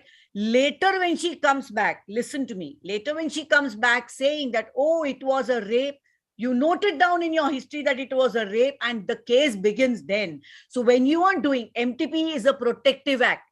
MTP is there to protect you. So please do not get scared of these things. If you have documented your reasons well, you have documented in a history and all these kind of cases, please maintain a documentation, whether at that time you are you're thinking of a problem or not. All these kind of case papers, if you keep them ready with you as documented, that patient has not told you this, patient has not said about rape, patient has not, later on the allegations which come can again be documented. Okay, now that was the way we are going to deal with it. The point is, I agree that later on when these things come, but tumhare samne hi hai, you are having a doubt, no, the girl has come only with her mother and the boy is not there, you are starting having doubts in your own mind, please start documenting. What we do is we ask that patient to write in her own handwriting on a paper saying that this was consensual sex. She has come for abortion herself and has not been coerced by anybody. She does not want to accuse any other person of rape. I keep reiterating that the girl child along with the boy child requires protection by us, and it is our duty to do that. So your documentation will definitely help you. If the patient has not told you a particular history, you are not liable. Now, when you have a doubt about rape or all, it becomes a medico-legal case. And when it becomes a medico-legal case, collection of the products of conception is part of evidence storage. So the question of taking a signature for disposal of POUCs does not come in a routine case. In a routine case, if you have a doubt, it becomes a medico-legal case there and then. In a routine case, if you are doing a legal MTP, sending the POCs for genetic analysis does not form part of our MTP Act at all. So you are still safe. Your documentation being perfect and precise will save you. So I think this is. Can I make? हे बघा, मी सरळ सांगतो, I have been through a court case. मी सरळ सांगतोय, हे जे म्हणतो ना आपण डॉक्युमेंटेशन सगळं डॉक्युमेंटेशन करून सुद्धा मला अरेस्ट केलेला, जेलमध्ये हाफ चड्डीमध्ये ठेवला, खूप काय काय बघितले मी आयुष्यात. तुमच्याकडे पूर्ण पेपर असतो, 7 signatures 15 years down the line. Police जेव्हा अथॉरिटी असते ना, they can do anything of anything. कुठले चार, you go and defend yourself. तुम्ही correct me if I am wrong. You have to go and defend anything of everything. ते माझ्यावरती डवरीचं पण लावलं, मुलाबरोबर घेऊन त्याचे पैसे घेतले, मी जबरदस्ती अबॉर्शन केलं, पेशंटला हातपाय बांधून ठेवलं, गळ्यावरती चक्कू ठेवला, असं घेऊन सोनोग्राफी केली, काय काय फिल्मी स्टोरी, आणि FIR केलेत त्या लोकांनी. It was a mammoth battle of mind to take this thing करके. सो डॉक्युमेंटेशन सगळं केल्यानंतर पण the authority in power has the authority to do anything what they want, and you have to then go and defend, take bail and all that thing. Kindly make this also clear. Even if your documentation is 1000% correct. Can I summarize it? I think let me summarize it in this particular manner, that in this kind of a given scenario which has been raised by Dr. Vidya, I think the minimum standard that we can agree upon is to take a plain simple letter from the girl. Mind me, I am only and only talking of woman who is above the age of 18. I am not talking of a girl child. I am talking of a major woman who is above the age of 18. Minimum you should do is take a letter from her stating that this is out of consensual sexual intercourse. That is what is the bare minimum standard.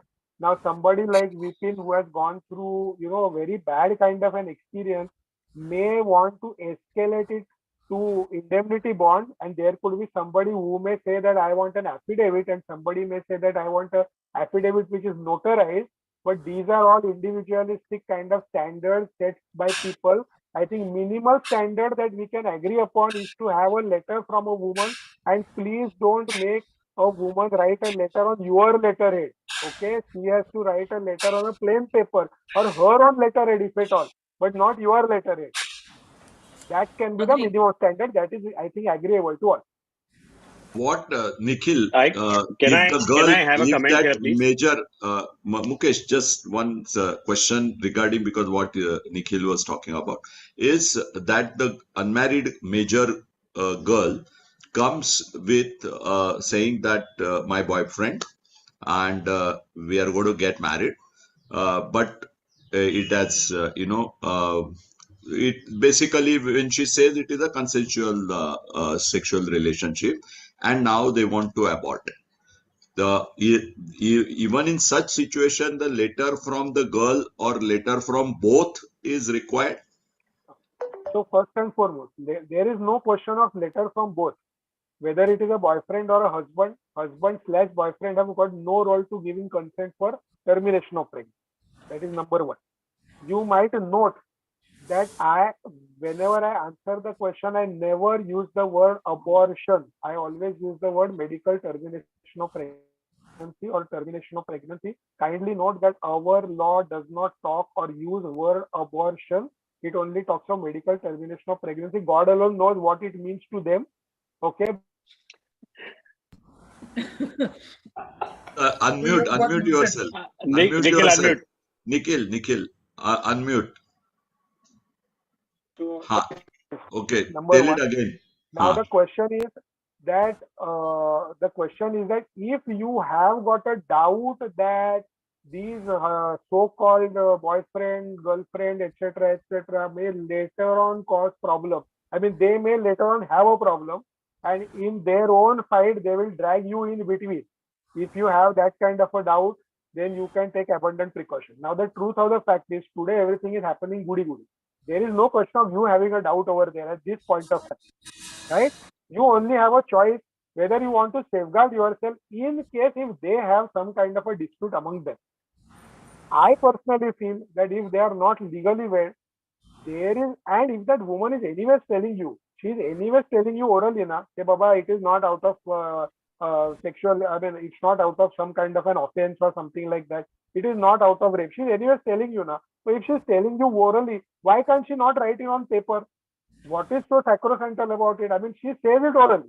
You accept it orally. That is exactly why you're willing to do termination of pregnancy without informing the police. Now, whatever she's orally telling you orally, why can't you write it on the paper? Why should you be so shy away from putting your head into it? Ke wo boyfriend na girlfriend na ye na wo. How does it matter? If she is shying away from writing it on paper, then you know there itself. Ke dal mein kuch kala hai. So, okay. Can I please add? Okay. Yes, sir. Okay. So see, I am going to give a different perspective to this. So there is something called as medico-legal perspective, and there is something called as psychological perspective. Okay. Now, why am I saying this? Is that whatever tool you're using, a letter or an affidavit or a notarization or bloody magistrate's letter, whatever you want to say, it is to create a deterrent in the mind of a person to drag you as a co-conspirator Right. or a co-convict. So that is a deterrent. So our agenda should be to create a deterrent.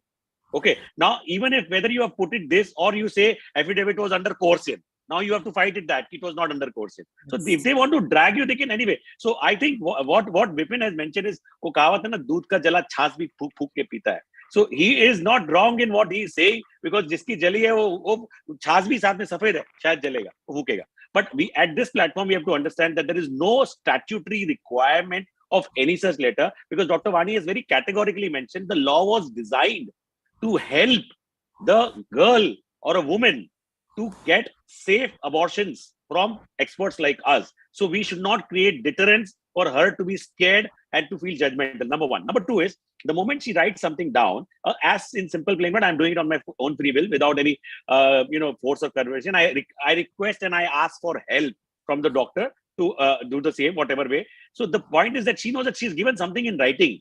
So next time when she files, she knows कि मेरा खुद के हाथ का लिखा हुआ है, मैं नहीं जाना चाहती हूँ. So it's a deterrent for her to put us there because she also knows that co-conspirator करके कोई फायदा मिलने वाले हैं डॉक्टर को. ये तो खाली क्या है कि ग्लोरीफाई करके सबको तकलीफ दूंगी तो ग्लोरीफाई होगा तो केस बड़ा होएगा. That's the only agenda. So here she knows that she'll be in the negative. Now last component here is that we, as Nilima mentioned, it is our moral, fiduciary and social obligation for our people. So we should not make it more difficult for them. And last but not least, we have the right to say no, ना.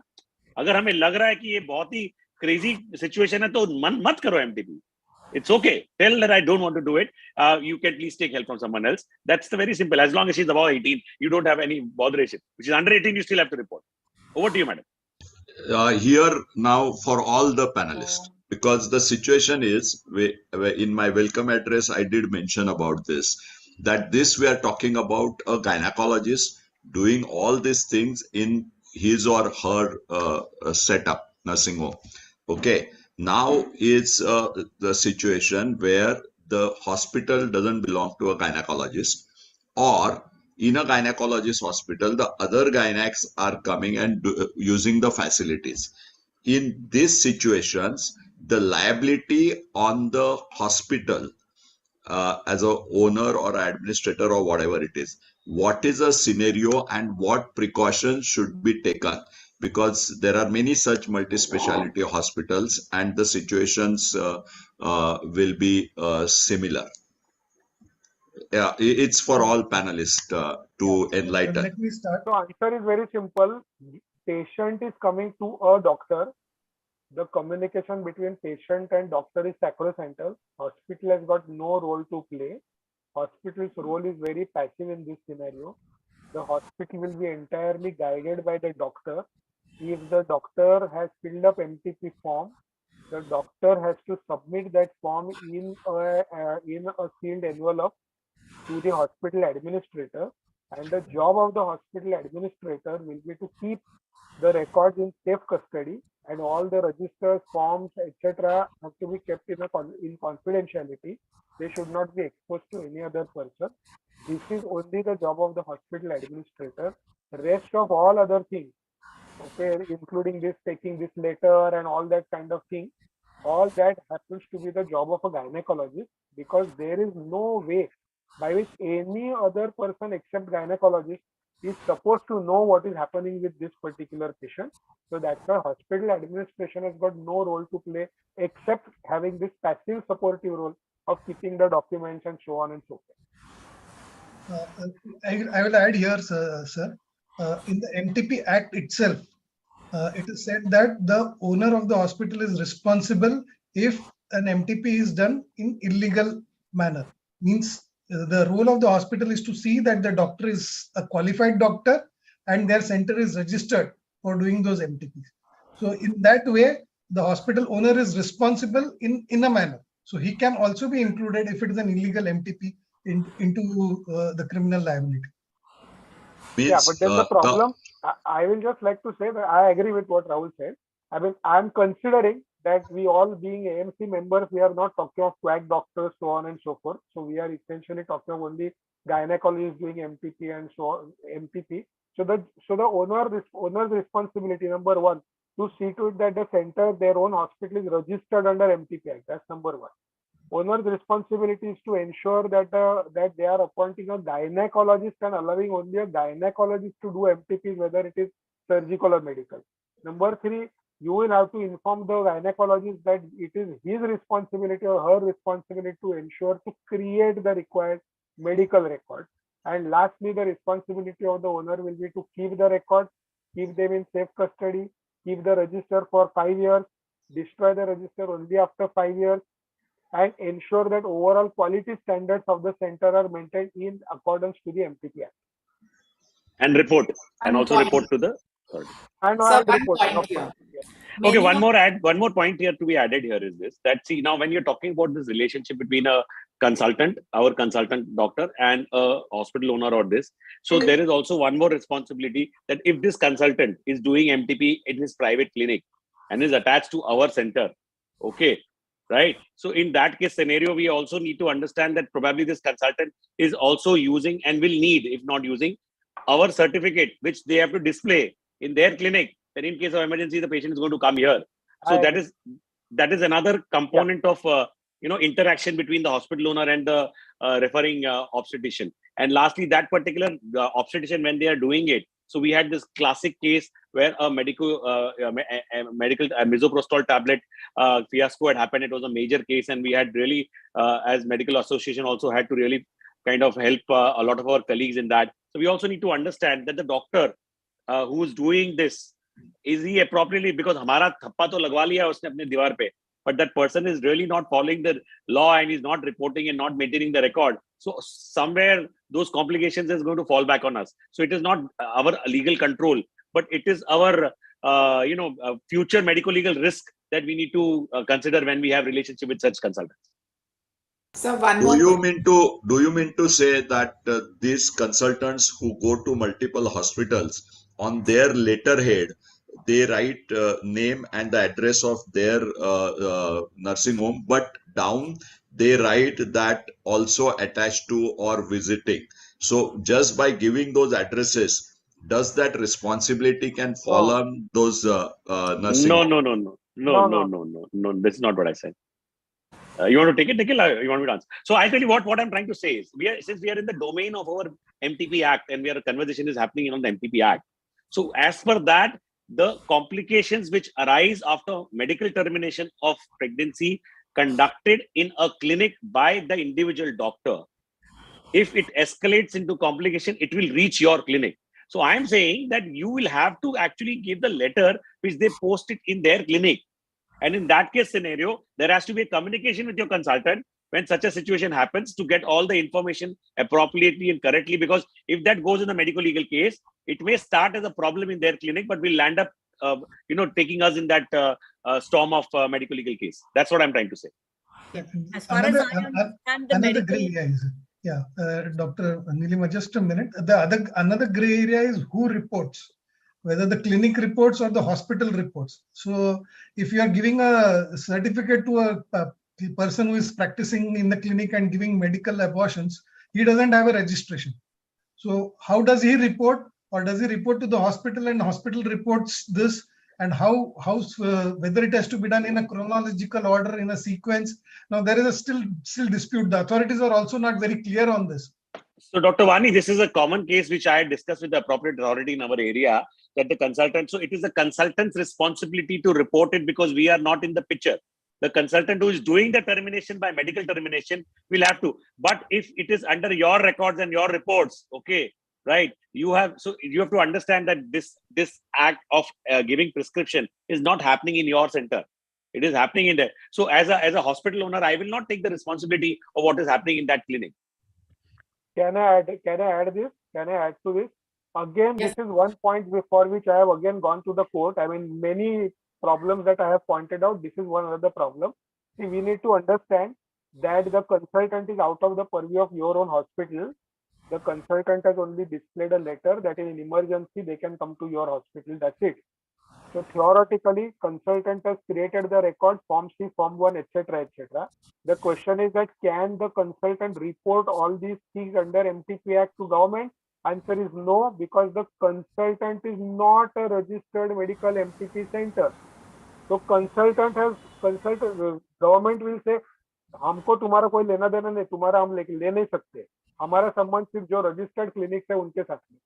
Now what is the role as a clinic?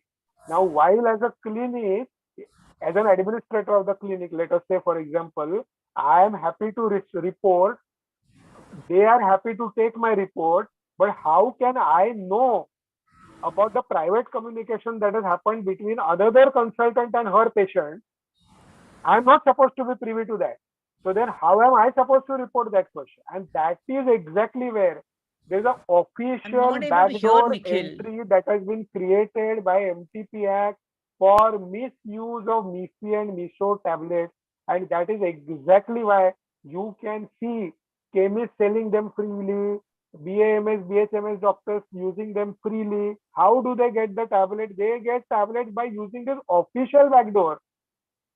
Okay, that is created by the MTP Act. So I have pointed this official backdoor and I have told them, look, you are trying to restrict certain things. There is a consultant who is filing the papers, who is making Form C, making Form 1.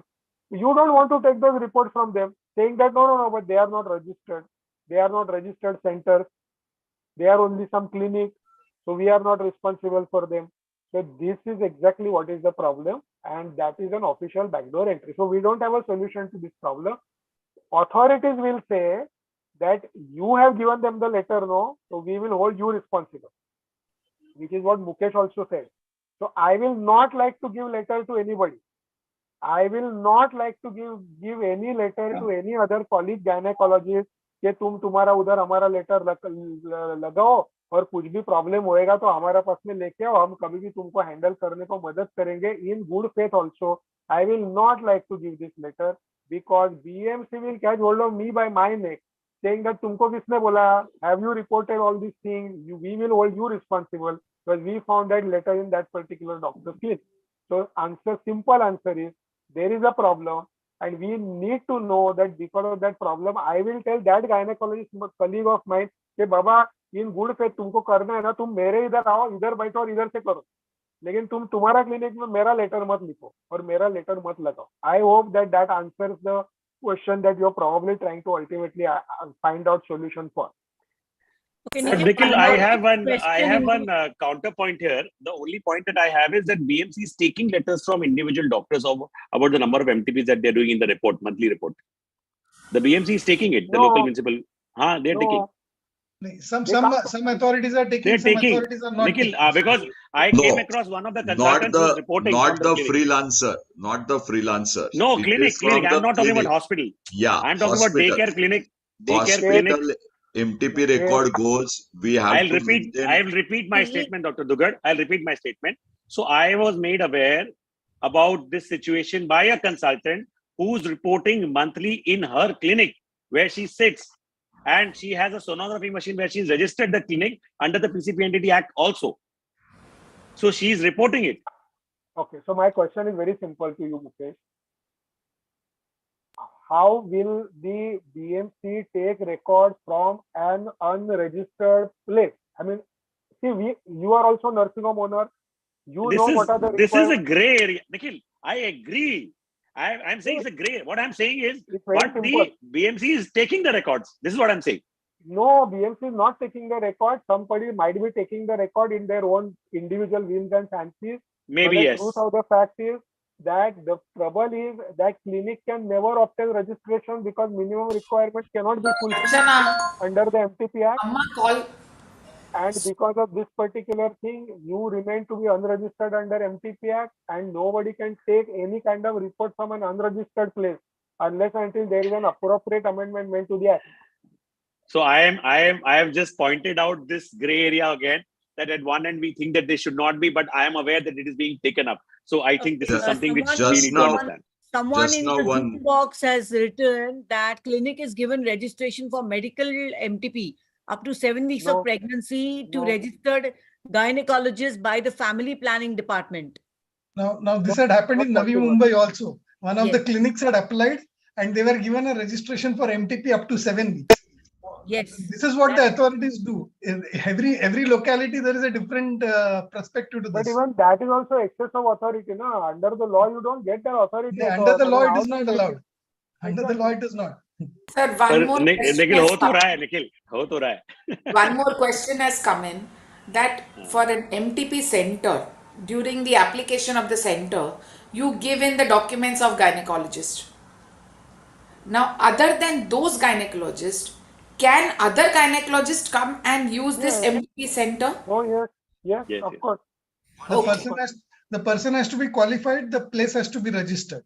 There is no method in the MTP where you have to report a change in the employee, like in the PCP. So both in ERT as well as in MTP, any qualified person can come into a registered center and do the process. Okay. So coming back to what Rahul said, okay, just now. Now, if there is just a clinic, okay, which technically does not fulfill the standard, but if the so-called municipal corporation has still gone ahead and given them the registration, then there is no problem. Then it is between the doctor and the municipal authority कि उन्होंने जाके क्या देखा और क्या देखने के बाद में उसको registration का number दिया, अपने को उसके साथ में कोई लेना देना नहीं है. I am talking about those doctors where their clinics are not registered. They are trying to report their MTP. This municipal corporation will not take.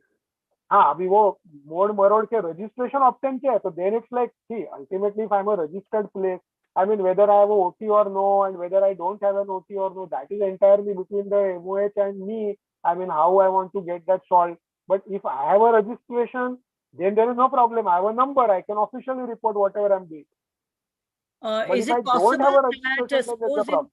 suppose in case I have a clinic and I come to Dr. Datar saying that I have a clinic, and Dr. Datar, would you allow me to register under you whenever I have a complication, that I can tell the authorities that since Dr. Datar has accepted to take my complications and all that, is it possible that when I'm doing the MTPs in my center, I give you the record to upload it through your center so that all the MTPs can be registered? Because that is the kind of advice we give people who are wanting to do it in the individual clinic, that submit your records to the hospital through which you have taken the permission in the first place to give the MTP pills.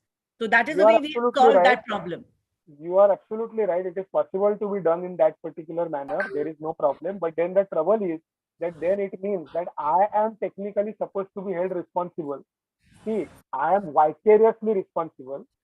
Okay, I'm using the word carefully. I'm vicariously responsible to report all these things. Means I'm vicariously responsible to keep your records also in my safe custody.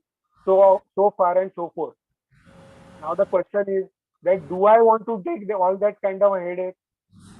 That is the question. But If I don't but want you to have agreed to take that kind of headache, and that is why you have given me that letter. exactly. So if So I have you are that's what I'm trying to say, responsible. that if I'm willing to take that headache, then there is no problem. Then there is no problem. Yes. So tomorrow, if suppose somebody comes to your clinic, suppose there is some jhol that happens, suppose police come later on, husband wife का झगड़ा हो गया, boyfriend girlfriend का झगड़ा हो गया, and because of that Nilima gets into trouble, then they will get me also into trouble, and then we collectively have to fight it. Now, if we want Okay. to do it collectively as a partnership kind of a thing, I mean, then nobody is stopping me from doing it, right? But what I will say in such a situation, rather than having all these kinds of things, you are my good friend. Why don't you come and sit into my clinic only na and dispense MTP pills? Why you want to put my letter into your clinic? That is what So I will like to. So Nikhil, Dr. Vidya, permission to share I have this Ministry of Health Family Welfare website page. It is clearly mentioning. I'll just share it, share the screen in a moment, and you can easily see that it says that up to 7 weeks, it is possible to actually, do it in your clinic, and it is what Ministry of Health and Family Welfare site is saying actually. Okay, so can you see Of the course. screen, madam? Yes, yes. Yeah, it says here that an explanation in case of termination of early pregnancy up to 7 weeks, RU486 with misoprostol, the same may be prescribed by RMP as defined in the clause so and so of the Act at his clinic, provided such registered medical practitioner has access to place approved under Section 4. Access. So, provided they has access to a place approved under Section 4 of MTP Act, read with MTP Amendment 2002, so and so, so and so. For the purpose, RMP should display a certificate to this effect from the owner of the approved place. Every application form, etc. So meaning there is a process in place. So to register it, Mukesh, and there is a there is Mukesh, I have quoted exactly the same thing in my petition, that this particular clause is completely mum on how do you report the requirement, how do you kind of fulfill your reporting requirement. so Nikhil, what I am saying is, as per what Dr. Vani mentioned, that there is a scope for registration of such clinic. There is a scope, See, and then okay, they take the reports from It such is clinics. not provided under the Act. let me It is try to not rephrase provided it. under the Act. Let me try to rephrase what I'm saying. Give me 1 second, Rahul. If you are a registered clinic, then the problem is solved. If you are a registered clinic, the problem is solved. If I'm a registered clinic, then why do I require some other hospital and this and that? I don't need anything. Up to 7 weeks, yes, you need. No, it says it says that the nearby Yes. hospital has agreed to take See, or help so I me think in case of emergency. we are going round and round on this issue. The basic crux is that there is a scope for the registration authority to give registration for a place up to 7 weeks, provided they have an access to a regular registered place for MTP up to later stage. So this is the way that our members can find out how they can register and report and yet do their MTPs in their clinics. Exactly. So typically what will happen, let us imagine a very simple situation. I have one single room consulting room in which I am practicing. I am a qualified gynecologist. I just have one room in a clinic. I am practicing. Okay. Now I say, look, I am not doing any surgical MTP. Dr. Mukesh Gupta's hospital is there. He is a close friend. He is willing to give me this particular letter. Okay, which I can display. Okay, now I got to go to BMC and I say, look, I just want to do it up to 7 weeks. I have fulfilled this particular requirement. This is Dr. Mukesh Gupta's letter. Can I do MTP? Will you give me registration? Most of the officers will say that, sir, we have got this minimum requirement for the clinic. That minimum requirement is 1 OT, 1 blah blah blah, 1 blah blah blah, 1 blah blah blah. You don't have this particular thing, so we will not give you registration as a clinic. That is what most of the MOHS will tell. But if at all, suppose there is some MOH where you are able to make him agreeable, say, Baba, you overlook that OT, PT, everything, and give me a center ka registration. And then there is no problem only, na. Then where is the problem? Then I have the number, I can report myself.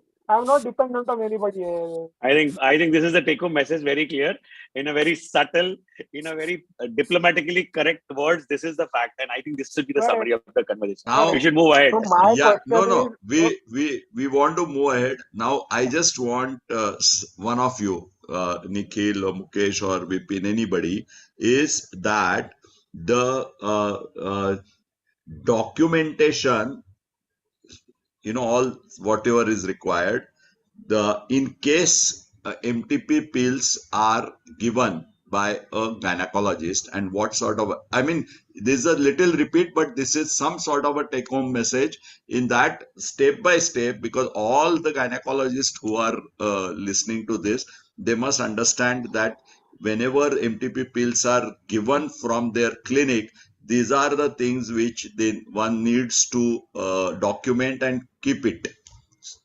so Please. the simplest answer is that there is no difference. There is no difference in terms of documentation, whether you are doing MTP by doing a surgical method or you are doing it by medical method. Surgical, medical are modes of termination of pregnancy. You are doing termination of pregnancy. Any termination that is done below the age of 12 weeks, in fact, below the age of 20 weeks, in the today's norm, the documentation remains the same. Even for tablets, you have to fill up Form C, you have to do Form 1, you have to maintain the register. I don't know why that register is still continued to be called as admission register. Now here we are talking of giving pills, but the name of the register under the old rules of 1975 continues to be admission register. I don't know why they did not have time to change that. I God alone knows, but they still call it as admission register. So these are 3 mandatory requirements which you need to follow. These are minimum legal requirements. In addition to that, you should have your own notes of the patient, which could be OPD notes. And in addition to that, you should have a methodology of capturing which drug you gave, the label, the batch number, so on and so forth. So this much is the minimum documentation that is necessary that one needs to keep as far as giving tablets are concerned. And additionally, you have to do by law, I mean, by the minimum ministry welfare guidelines, you have to do one hemoglobin and one blood group. So the documentation of hemoglobin and blood group should be there on your OPD case paper. Yeah. Now, if you want to know the sequence of how this should go, ideally, the first thing should be you have to enter it into the MTP register, and you get a serial number from that, and then you fill up your consent MTP form. register, admission register. There is no MTP register. Let me call it MTP admission register. अभी तक उसको नाम admission ही register है मेरे भाई, अभी तक उसका नाम एमटीपी रजिस्टर हुआ नहीं है. अभी मैंने लिखा है उनको कि उसको एमटीपी करो एडमिशन के बाद. For the understanding of the delegates here, let us call it as MTP admission register. So first thing is you should enter it into the MTP admission register, get a serial number from the MTP admission register, then fill up your Form C, then give your tablets, and then you should fill up the opinion form within 3 hours of the termination. And all this documentation has to be kept at secret. So your opinion form and the Form C will go into a secret envelope, and that envelope has to be sealed, and the secret has to be written on it. You have to put the serial number, the date, and the person who has conducted the MTP. And 3 hours from when, again, nobody knows, because you are giving medical tablets.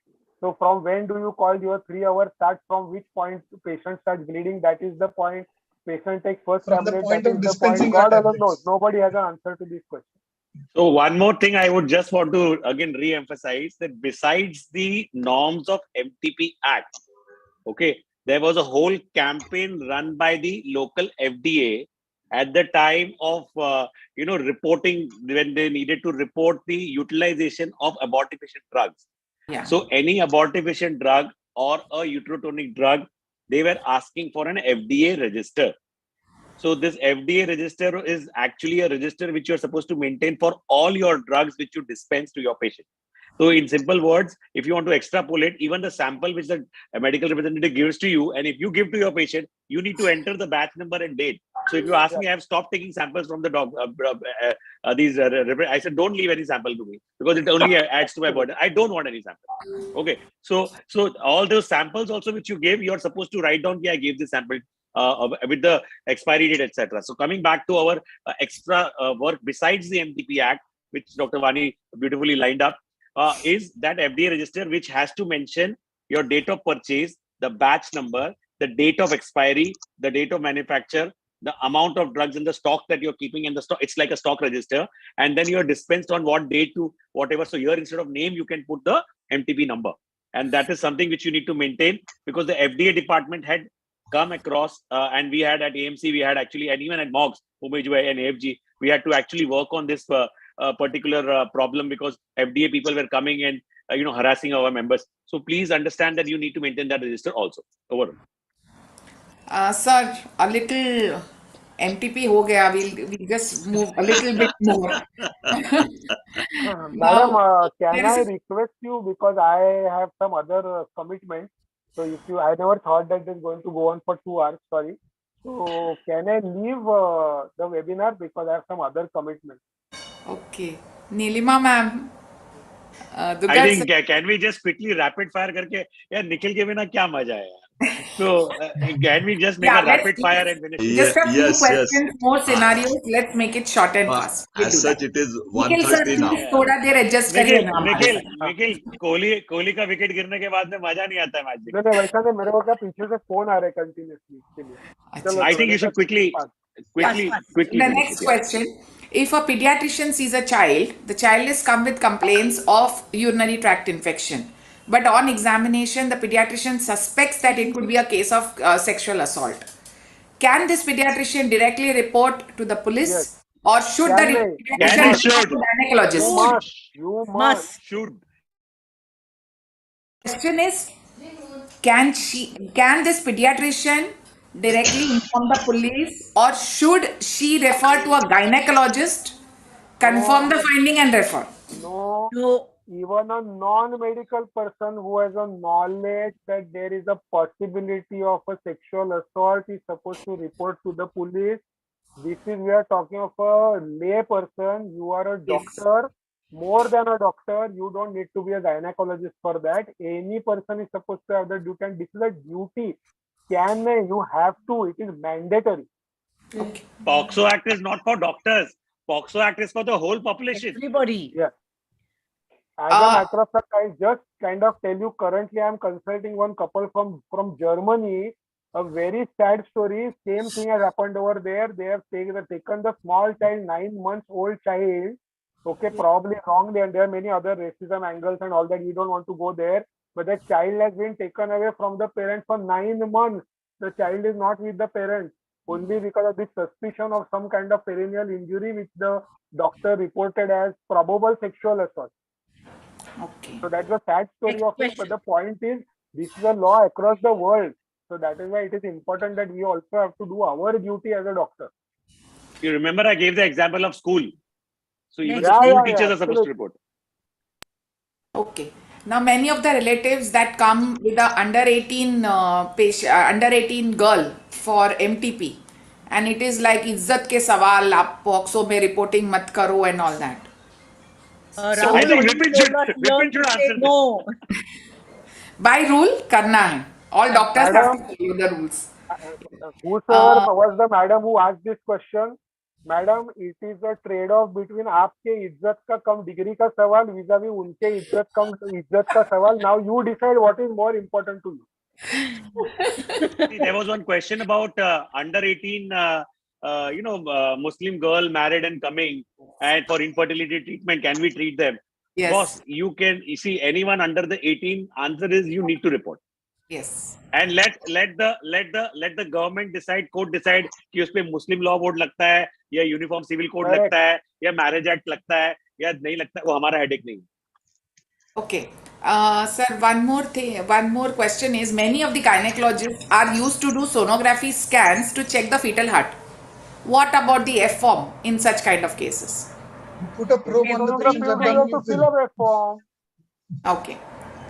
Because many of them do not do that, thinking हमने सिर्फ fetal heart देखा है. नहीं. Sonography machine को हाथ लगाया, patient की body को touch किया, वो F form होना चाहिए. और वो भी, now one more important thing, the signature by the patient should happen before seeing the effect. Absolutely. Yes. The signature should happen before, not after. Okay. The only place where the signature will happen later is when you are doing a supposedly gynac scan and you find an accidental pregnancy. You have to go back and fill the PCP&T form because you found a pregnancy in the gynac scan. So then the retrograde signature comes. So please remember this.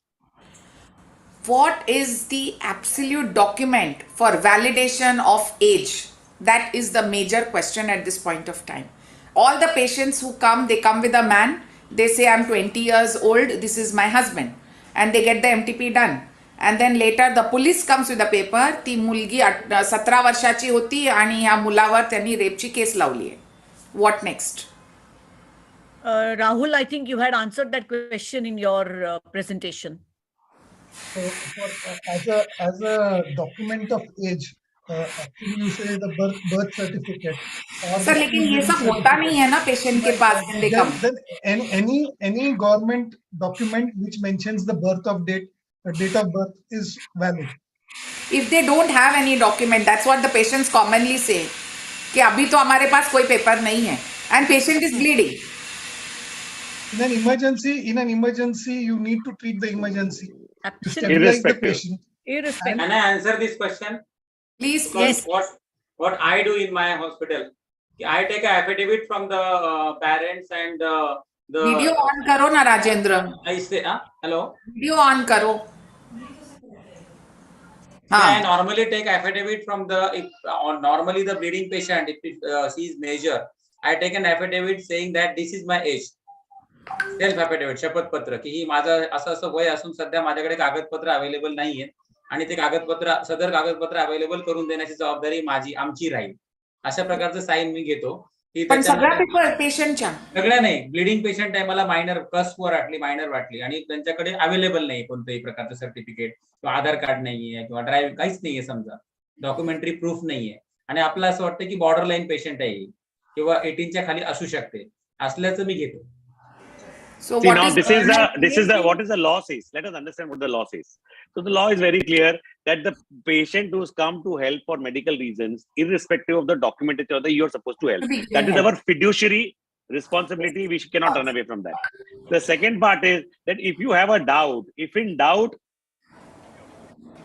sorry, you're muted.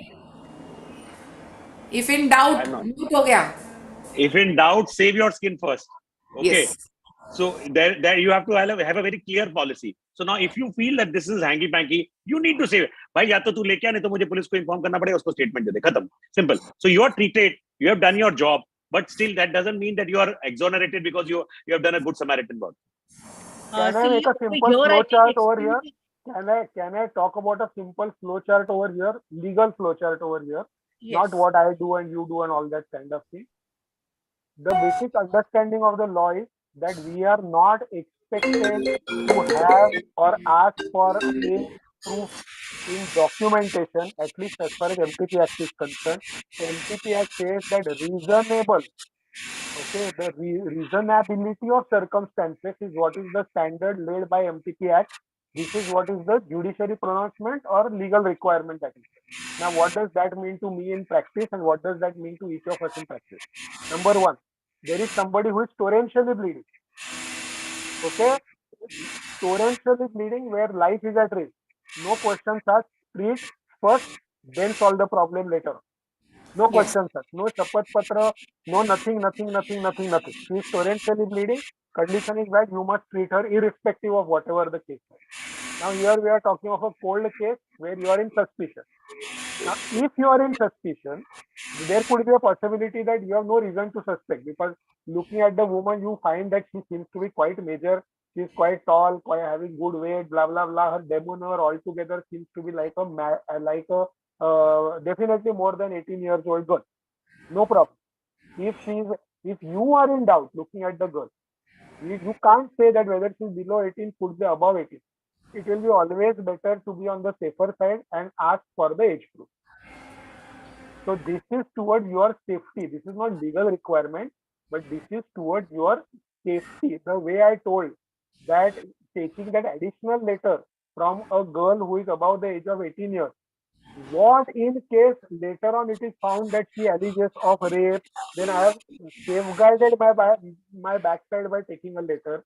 In the similar way, what in case if she turns out to be below age of 18? That is why to safeguard myself, I'm asking for one more additional document in terms of her age. So whenever in doubt, always take the benefit of asking for the age proof and not go ahead unless and until you are very sure that she's about the age of 18.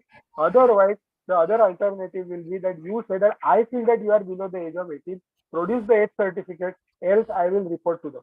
That is the only way to deal with this problem. There is no other solution to this problem. In this, one thing needs to be added, according to me, Nikhil.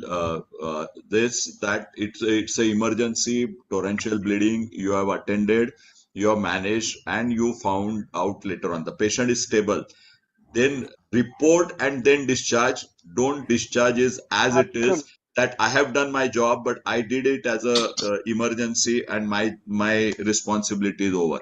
I think I'm right in that we'll have to report it, right? So POXO Act says 24 hours. The timeline 24 hours के अंदर report करना चाहिए. Right. And So you cannot wait till discharge. You cannot wait till discharge. Suppose if she's staying in the hospital for 2 days or 3 days, so it has to be reported within 24 hours. Is what POXO Act. is there But any always remember that suppose in case you have forgotten at that particular point of time and 24 hours already elapsed, please still report. You can condone the 24-hour delay, but do not say कि 24 घंटा हो गया, मेरा time up हो गया, अब नहीं करने का. Yes. This is like President's We'll last do it with word. the last two questions. One is, Thank you. so are there any protocol proformas available online or anywhere? Yes, very much so. I was instrumental in starting the Safe Kit project, which later on became the Ministry of Family Welfare's guideline. You can go to the internet and you can check for Ministry of Family Welfare's guideline in terms of protocol of examination. You can get the whole thing downloaded. And even commercially today, you have these safe kits available. 1 or 2 vendors are there. It costs some 200-300 rupees. No, some 600 rupees now. Keep one box with you at all points of time.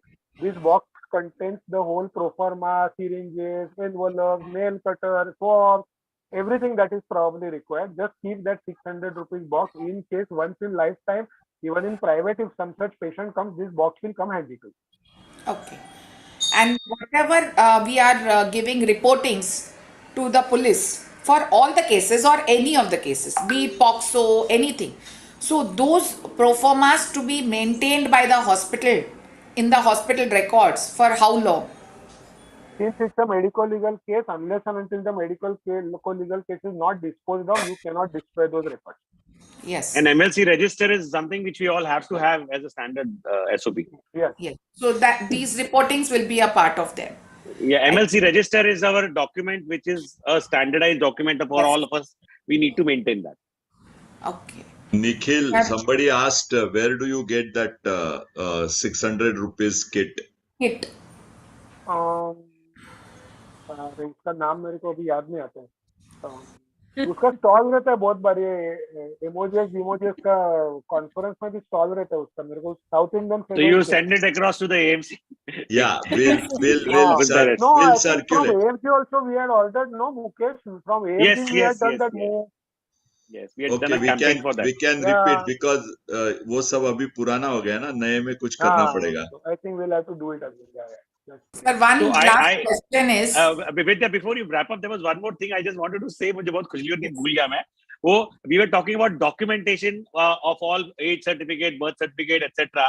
So Aadhaar card नहीं होता, ये नहीं होता है. So AMC next 12th February we are doing a major conference of IT in healthcare where we are going to train everyone how to maintain a DigiLocker. It's a very simple thing. एक app है, download किया और उसमें सब चीज update कर दिया. So please, another important message. हम लोग सीखेंगे, पेशेंट नहीं लाता, हम लोग लेके घूमते हैं. पेशेंट को भी ऐप डाउनलोड कराना चालू करने का. अच्छा. Sir, one more question has come up that in case of institutes जहाँ पे एक डॉक्टर ऑलरेडी ऑपरेट कर रहा है and they encounter some problem and they ask help from another unit and that unit goes into help, then what are the legal implications? See, that's some standard. So that's a standard thing where somebody is going for help. The court is always going to have a lenient view to the person who has gone to help. So that's a standard for any. It's not just about them. But since it is an MTP and if this is going to be, so documentation should be extremely appropriate, and the person who's gone to help is also should be aware about the whole case, because ultimately what's going to happen is the liability in the court of law will be shared, but there will be a lenient approach to the person who's gone to help as compared to the primary treating physician. Okay. So, Okay, so I have managed to pull out the record. The name of the person is Mr. Wilson. And I have put this in the chat now. This number I have put in the chat box. okay. Thank you, sir. Good job. Thank you. Dr. Rajendra, over to you.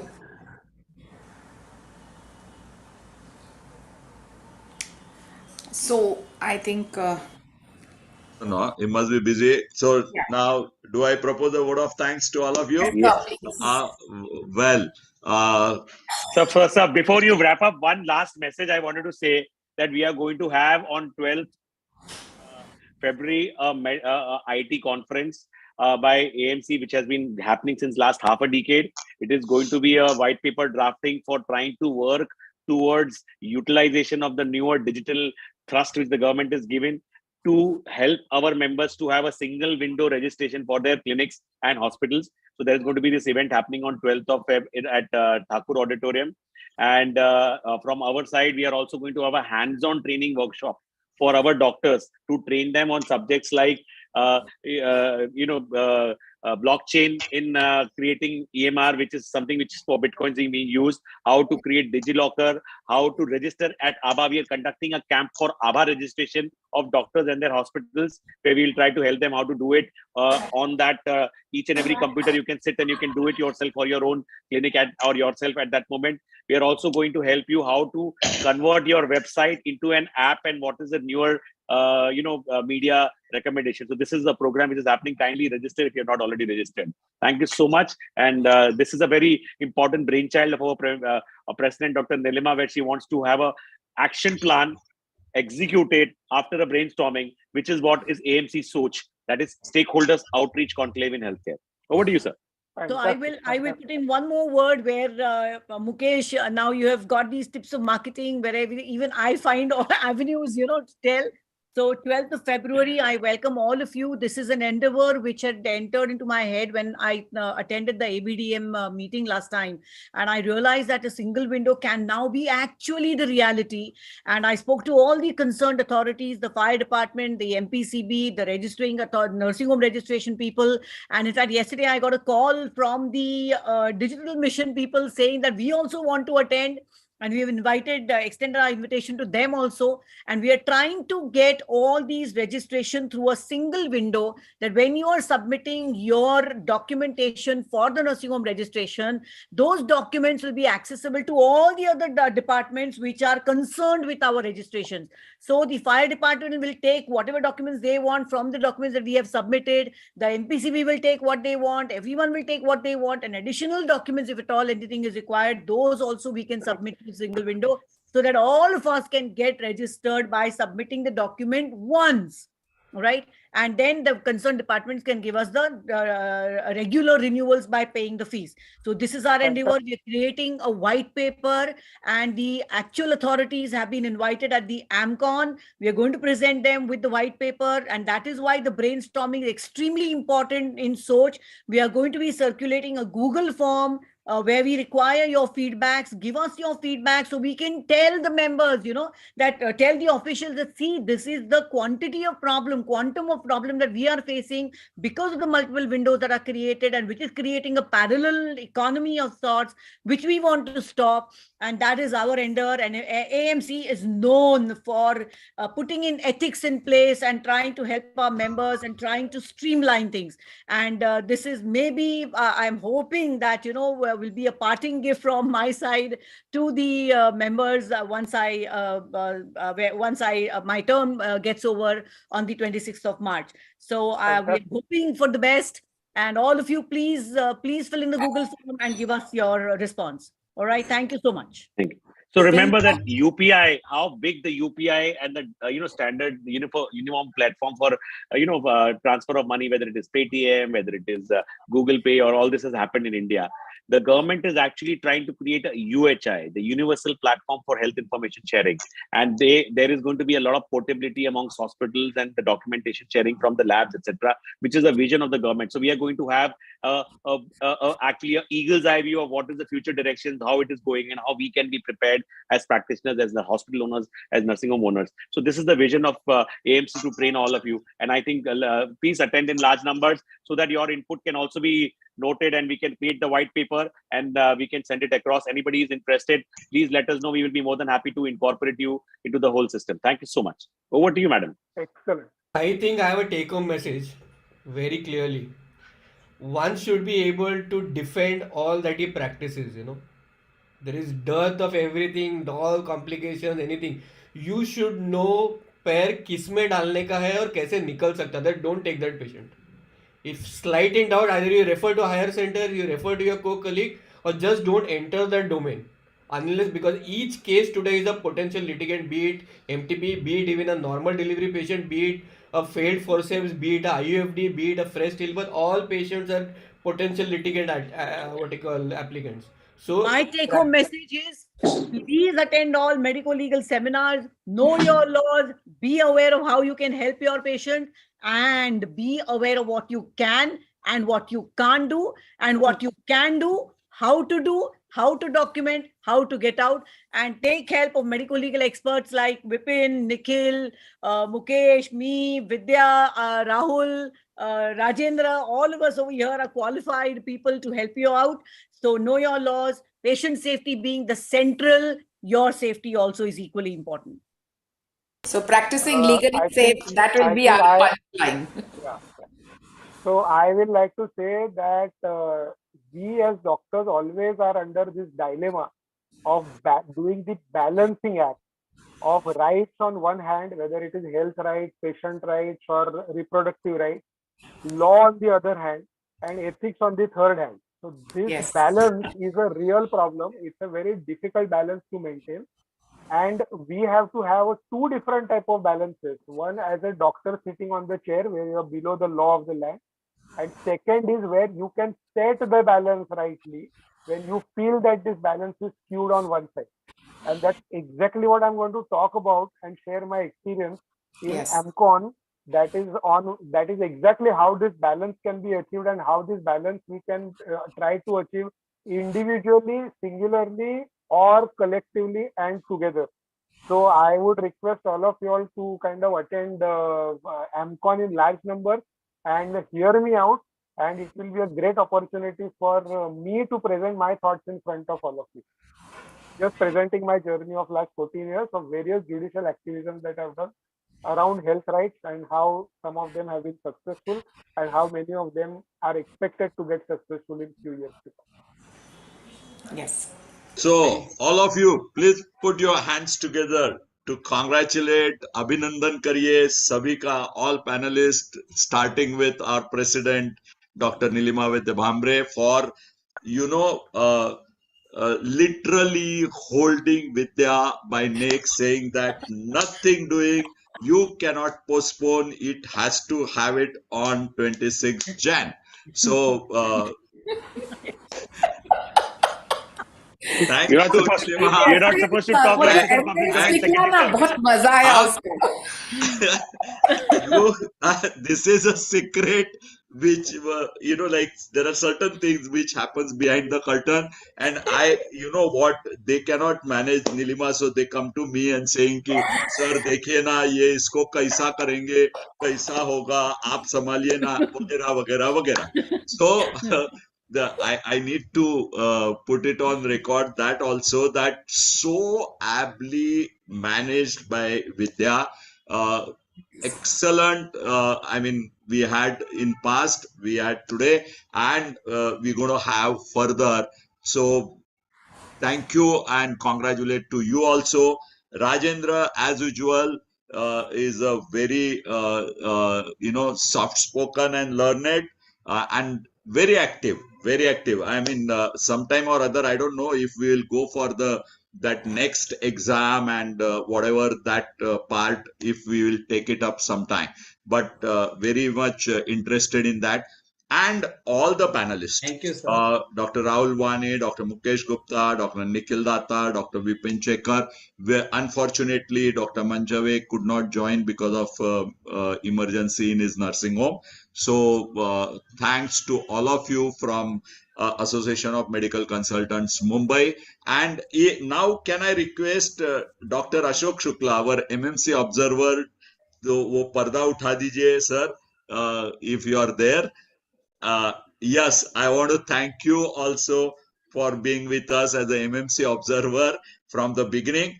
And last but not the least, I'm so happy in 3 days' time, we have had 300 plus delegates registered. That is the 400 importance of the subject which generated, and the people were so much eager to join and learn. So it is knowledge is eternal, that is which remains. Rest everything is kya kare na kya kare. Can we have Thank the you very national much. anthem, Vidya? Can you play it for us today being the... Yes, ma'am.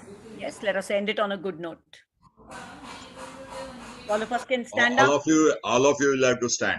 Yes, let us do that.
Bharat Mata ki.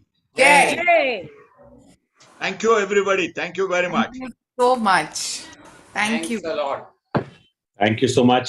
Thank you, Nilima, and thank you, Vidya, for And, forcing me to get into of the course, thing. It was really, I mean- really. Thank you so Hey, much. I Thank you told for you making to be able to finish and we were able to before we join. close, Nilima, Finovate, I must thank for their technical support, which I forgot. I'm sorry, but Sir it's Vikram on Khanna, record. sir. Sir Vikram Khanna, sir. And Dr. Vikram joined at the Khanna last minute to manage the backstage. managed that And in the technical. nth minute, This, he said, it's being a public holiday, Finovate people were not there, so Vikram managed it. Thank you, Vikram, for being there as a Man Friday. yes, thank you to him. Yeah, right. Thank you. And You can- Rajendra, Thank thank you, you ma'am. for stepping in for Dr. Manish Machave. It is not a very easy job to give a talk last minute, within 2 minutes. All right, so fabulous job done. Thanks, Yes, Rajendra. Thanks for the opportunity also. Thank you. It was a nice experience. Especially the And, panel was quite enlightening. I know the fire brigade people are looking out for people like you, who can firefight. All right, and fact, all of us. Hemant has managed to paint me in a very bad way, but I'm not that bad. Please let me tell you. All right, It's not me. It's No, not me. it is.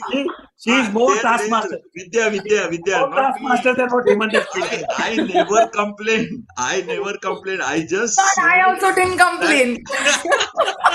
It is not complaint as such, but there is some element of fear when we approach Nilima. To be we also. are actually, know, in my It's year, okay. We come to know, no, sometimes exactly. we take it In for my granted. We can't do it, welcome, but it's Unless, nice if we in my can. unless you introduction handle. today, I just said go getter, and it was, like I knew what I'm going to speak last. So the first place also I used the proper word. But only thing is I gave a example, or you can say the truth behind the curtain. So I just received a message from one of the members from our sister AMC branch from Udgir, Dr. Yogiraj Chidre. We have people not just from Mumbai but joining in from various different cities and Oh, places. lovely. Yeah, So nice. Thank because you, Dr. that's what Yogiraj. our message goes all across. All the affiliate cells also receive about the message about the webinar, and they also can log in, they can pay, they get MMC credit points or whatever if they are associated about the medical concept. So Thank you so much. Permission to leave, madam. Yeah. Thank you Thank very you. much. Thank you. Thank you so much. thank you. Nilima ma'am, thank you. Vikram, please Welcome. end the meeting. Vikram, where is Vikram? Thank you, Nilima madam. Are, Sir, Vipin, thank you. I need to talk to you, okay? So, Ah, call back. Vipin. Vipin. सत्य नेहमी कडवा असतो. असू दे, कबूल आहे. सत्य नेहमी कडवा ठीक असतो. आहे, पण एकच करेला आणि का भाजी दुग्गडनी काय किती प्रॉब्लेम मधून गेल्या दुग्गडला We are विचारते still ती. नाही recording. यस नाही नाही We म्हणूनच are still सांगतो मी recording. Let's की leave this. Let us करेला leave this. Let us. करेला का Hello. भाजी भी मीठा Hello. हो सकता Log out. है करेला Please का भाजी stop भी this मीठा हो सकता recording है and please stop. yeah Please yeah stop this. where Please I'm stop. I'm waiting for Vipin, Vikram let us to stop this. end the I'll meeting. call Vikram, sir. I'll call him. Okay, bye. Bye, bye, bye, bye, bye, bye, bye, bye, bye. Let's leave. Bye, bye.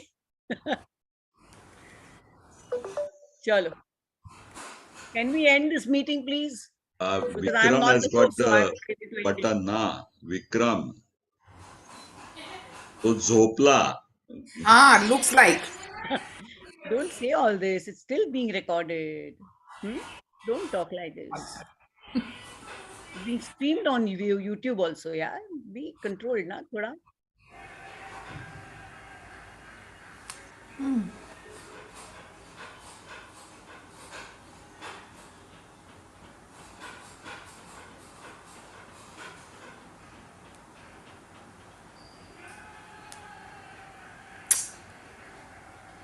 Vidya, you are the host. Are you not able to shut it? Oh, ma'am, I'm not the host. The host is Vikram, sir, and Rajendra. Oh, we heard it is written Vidya Shetty host.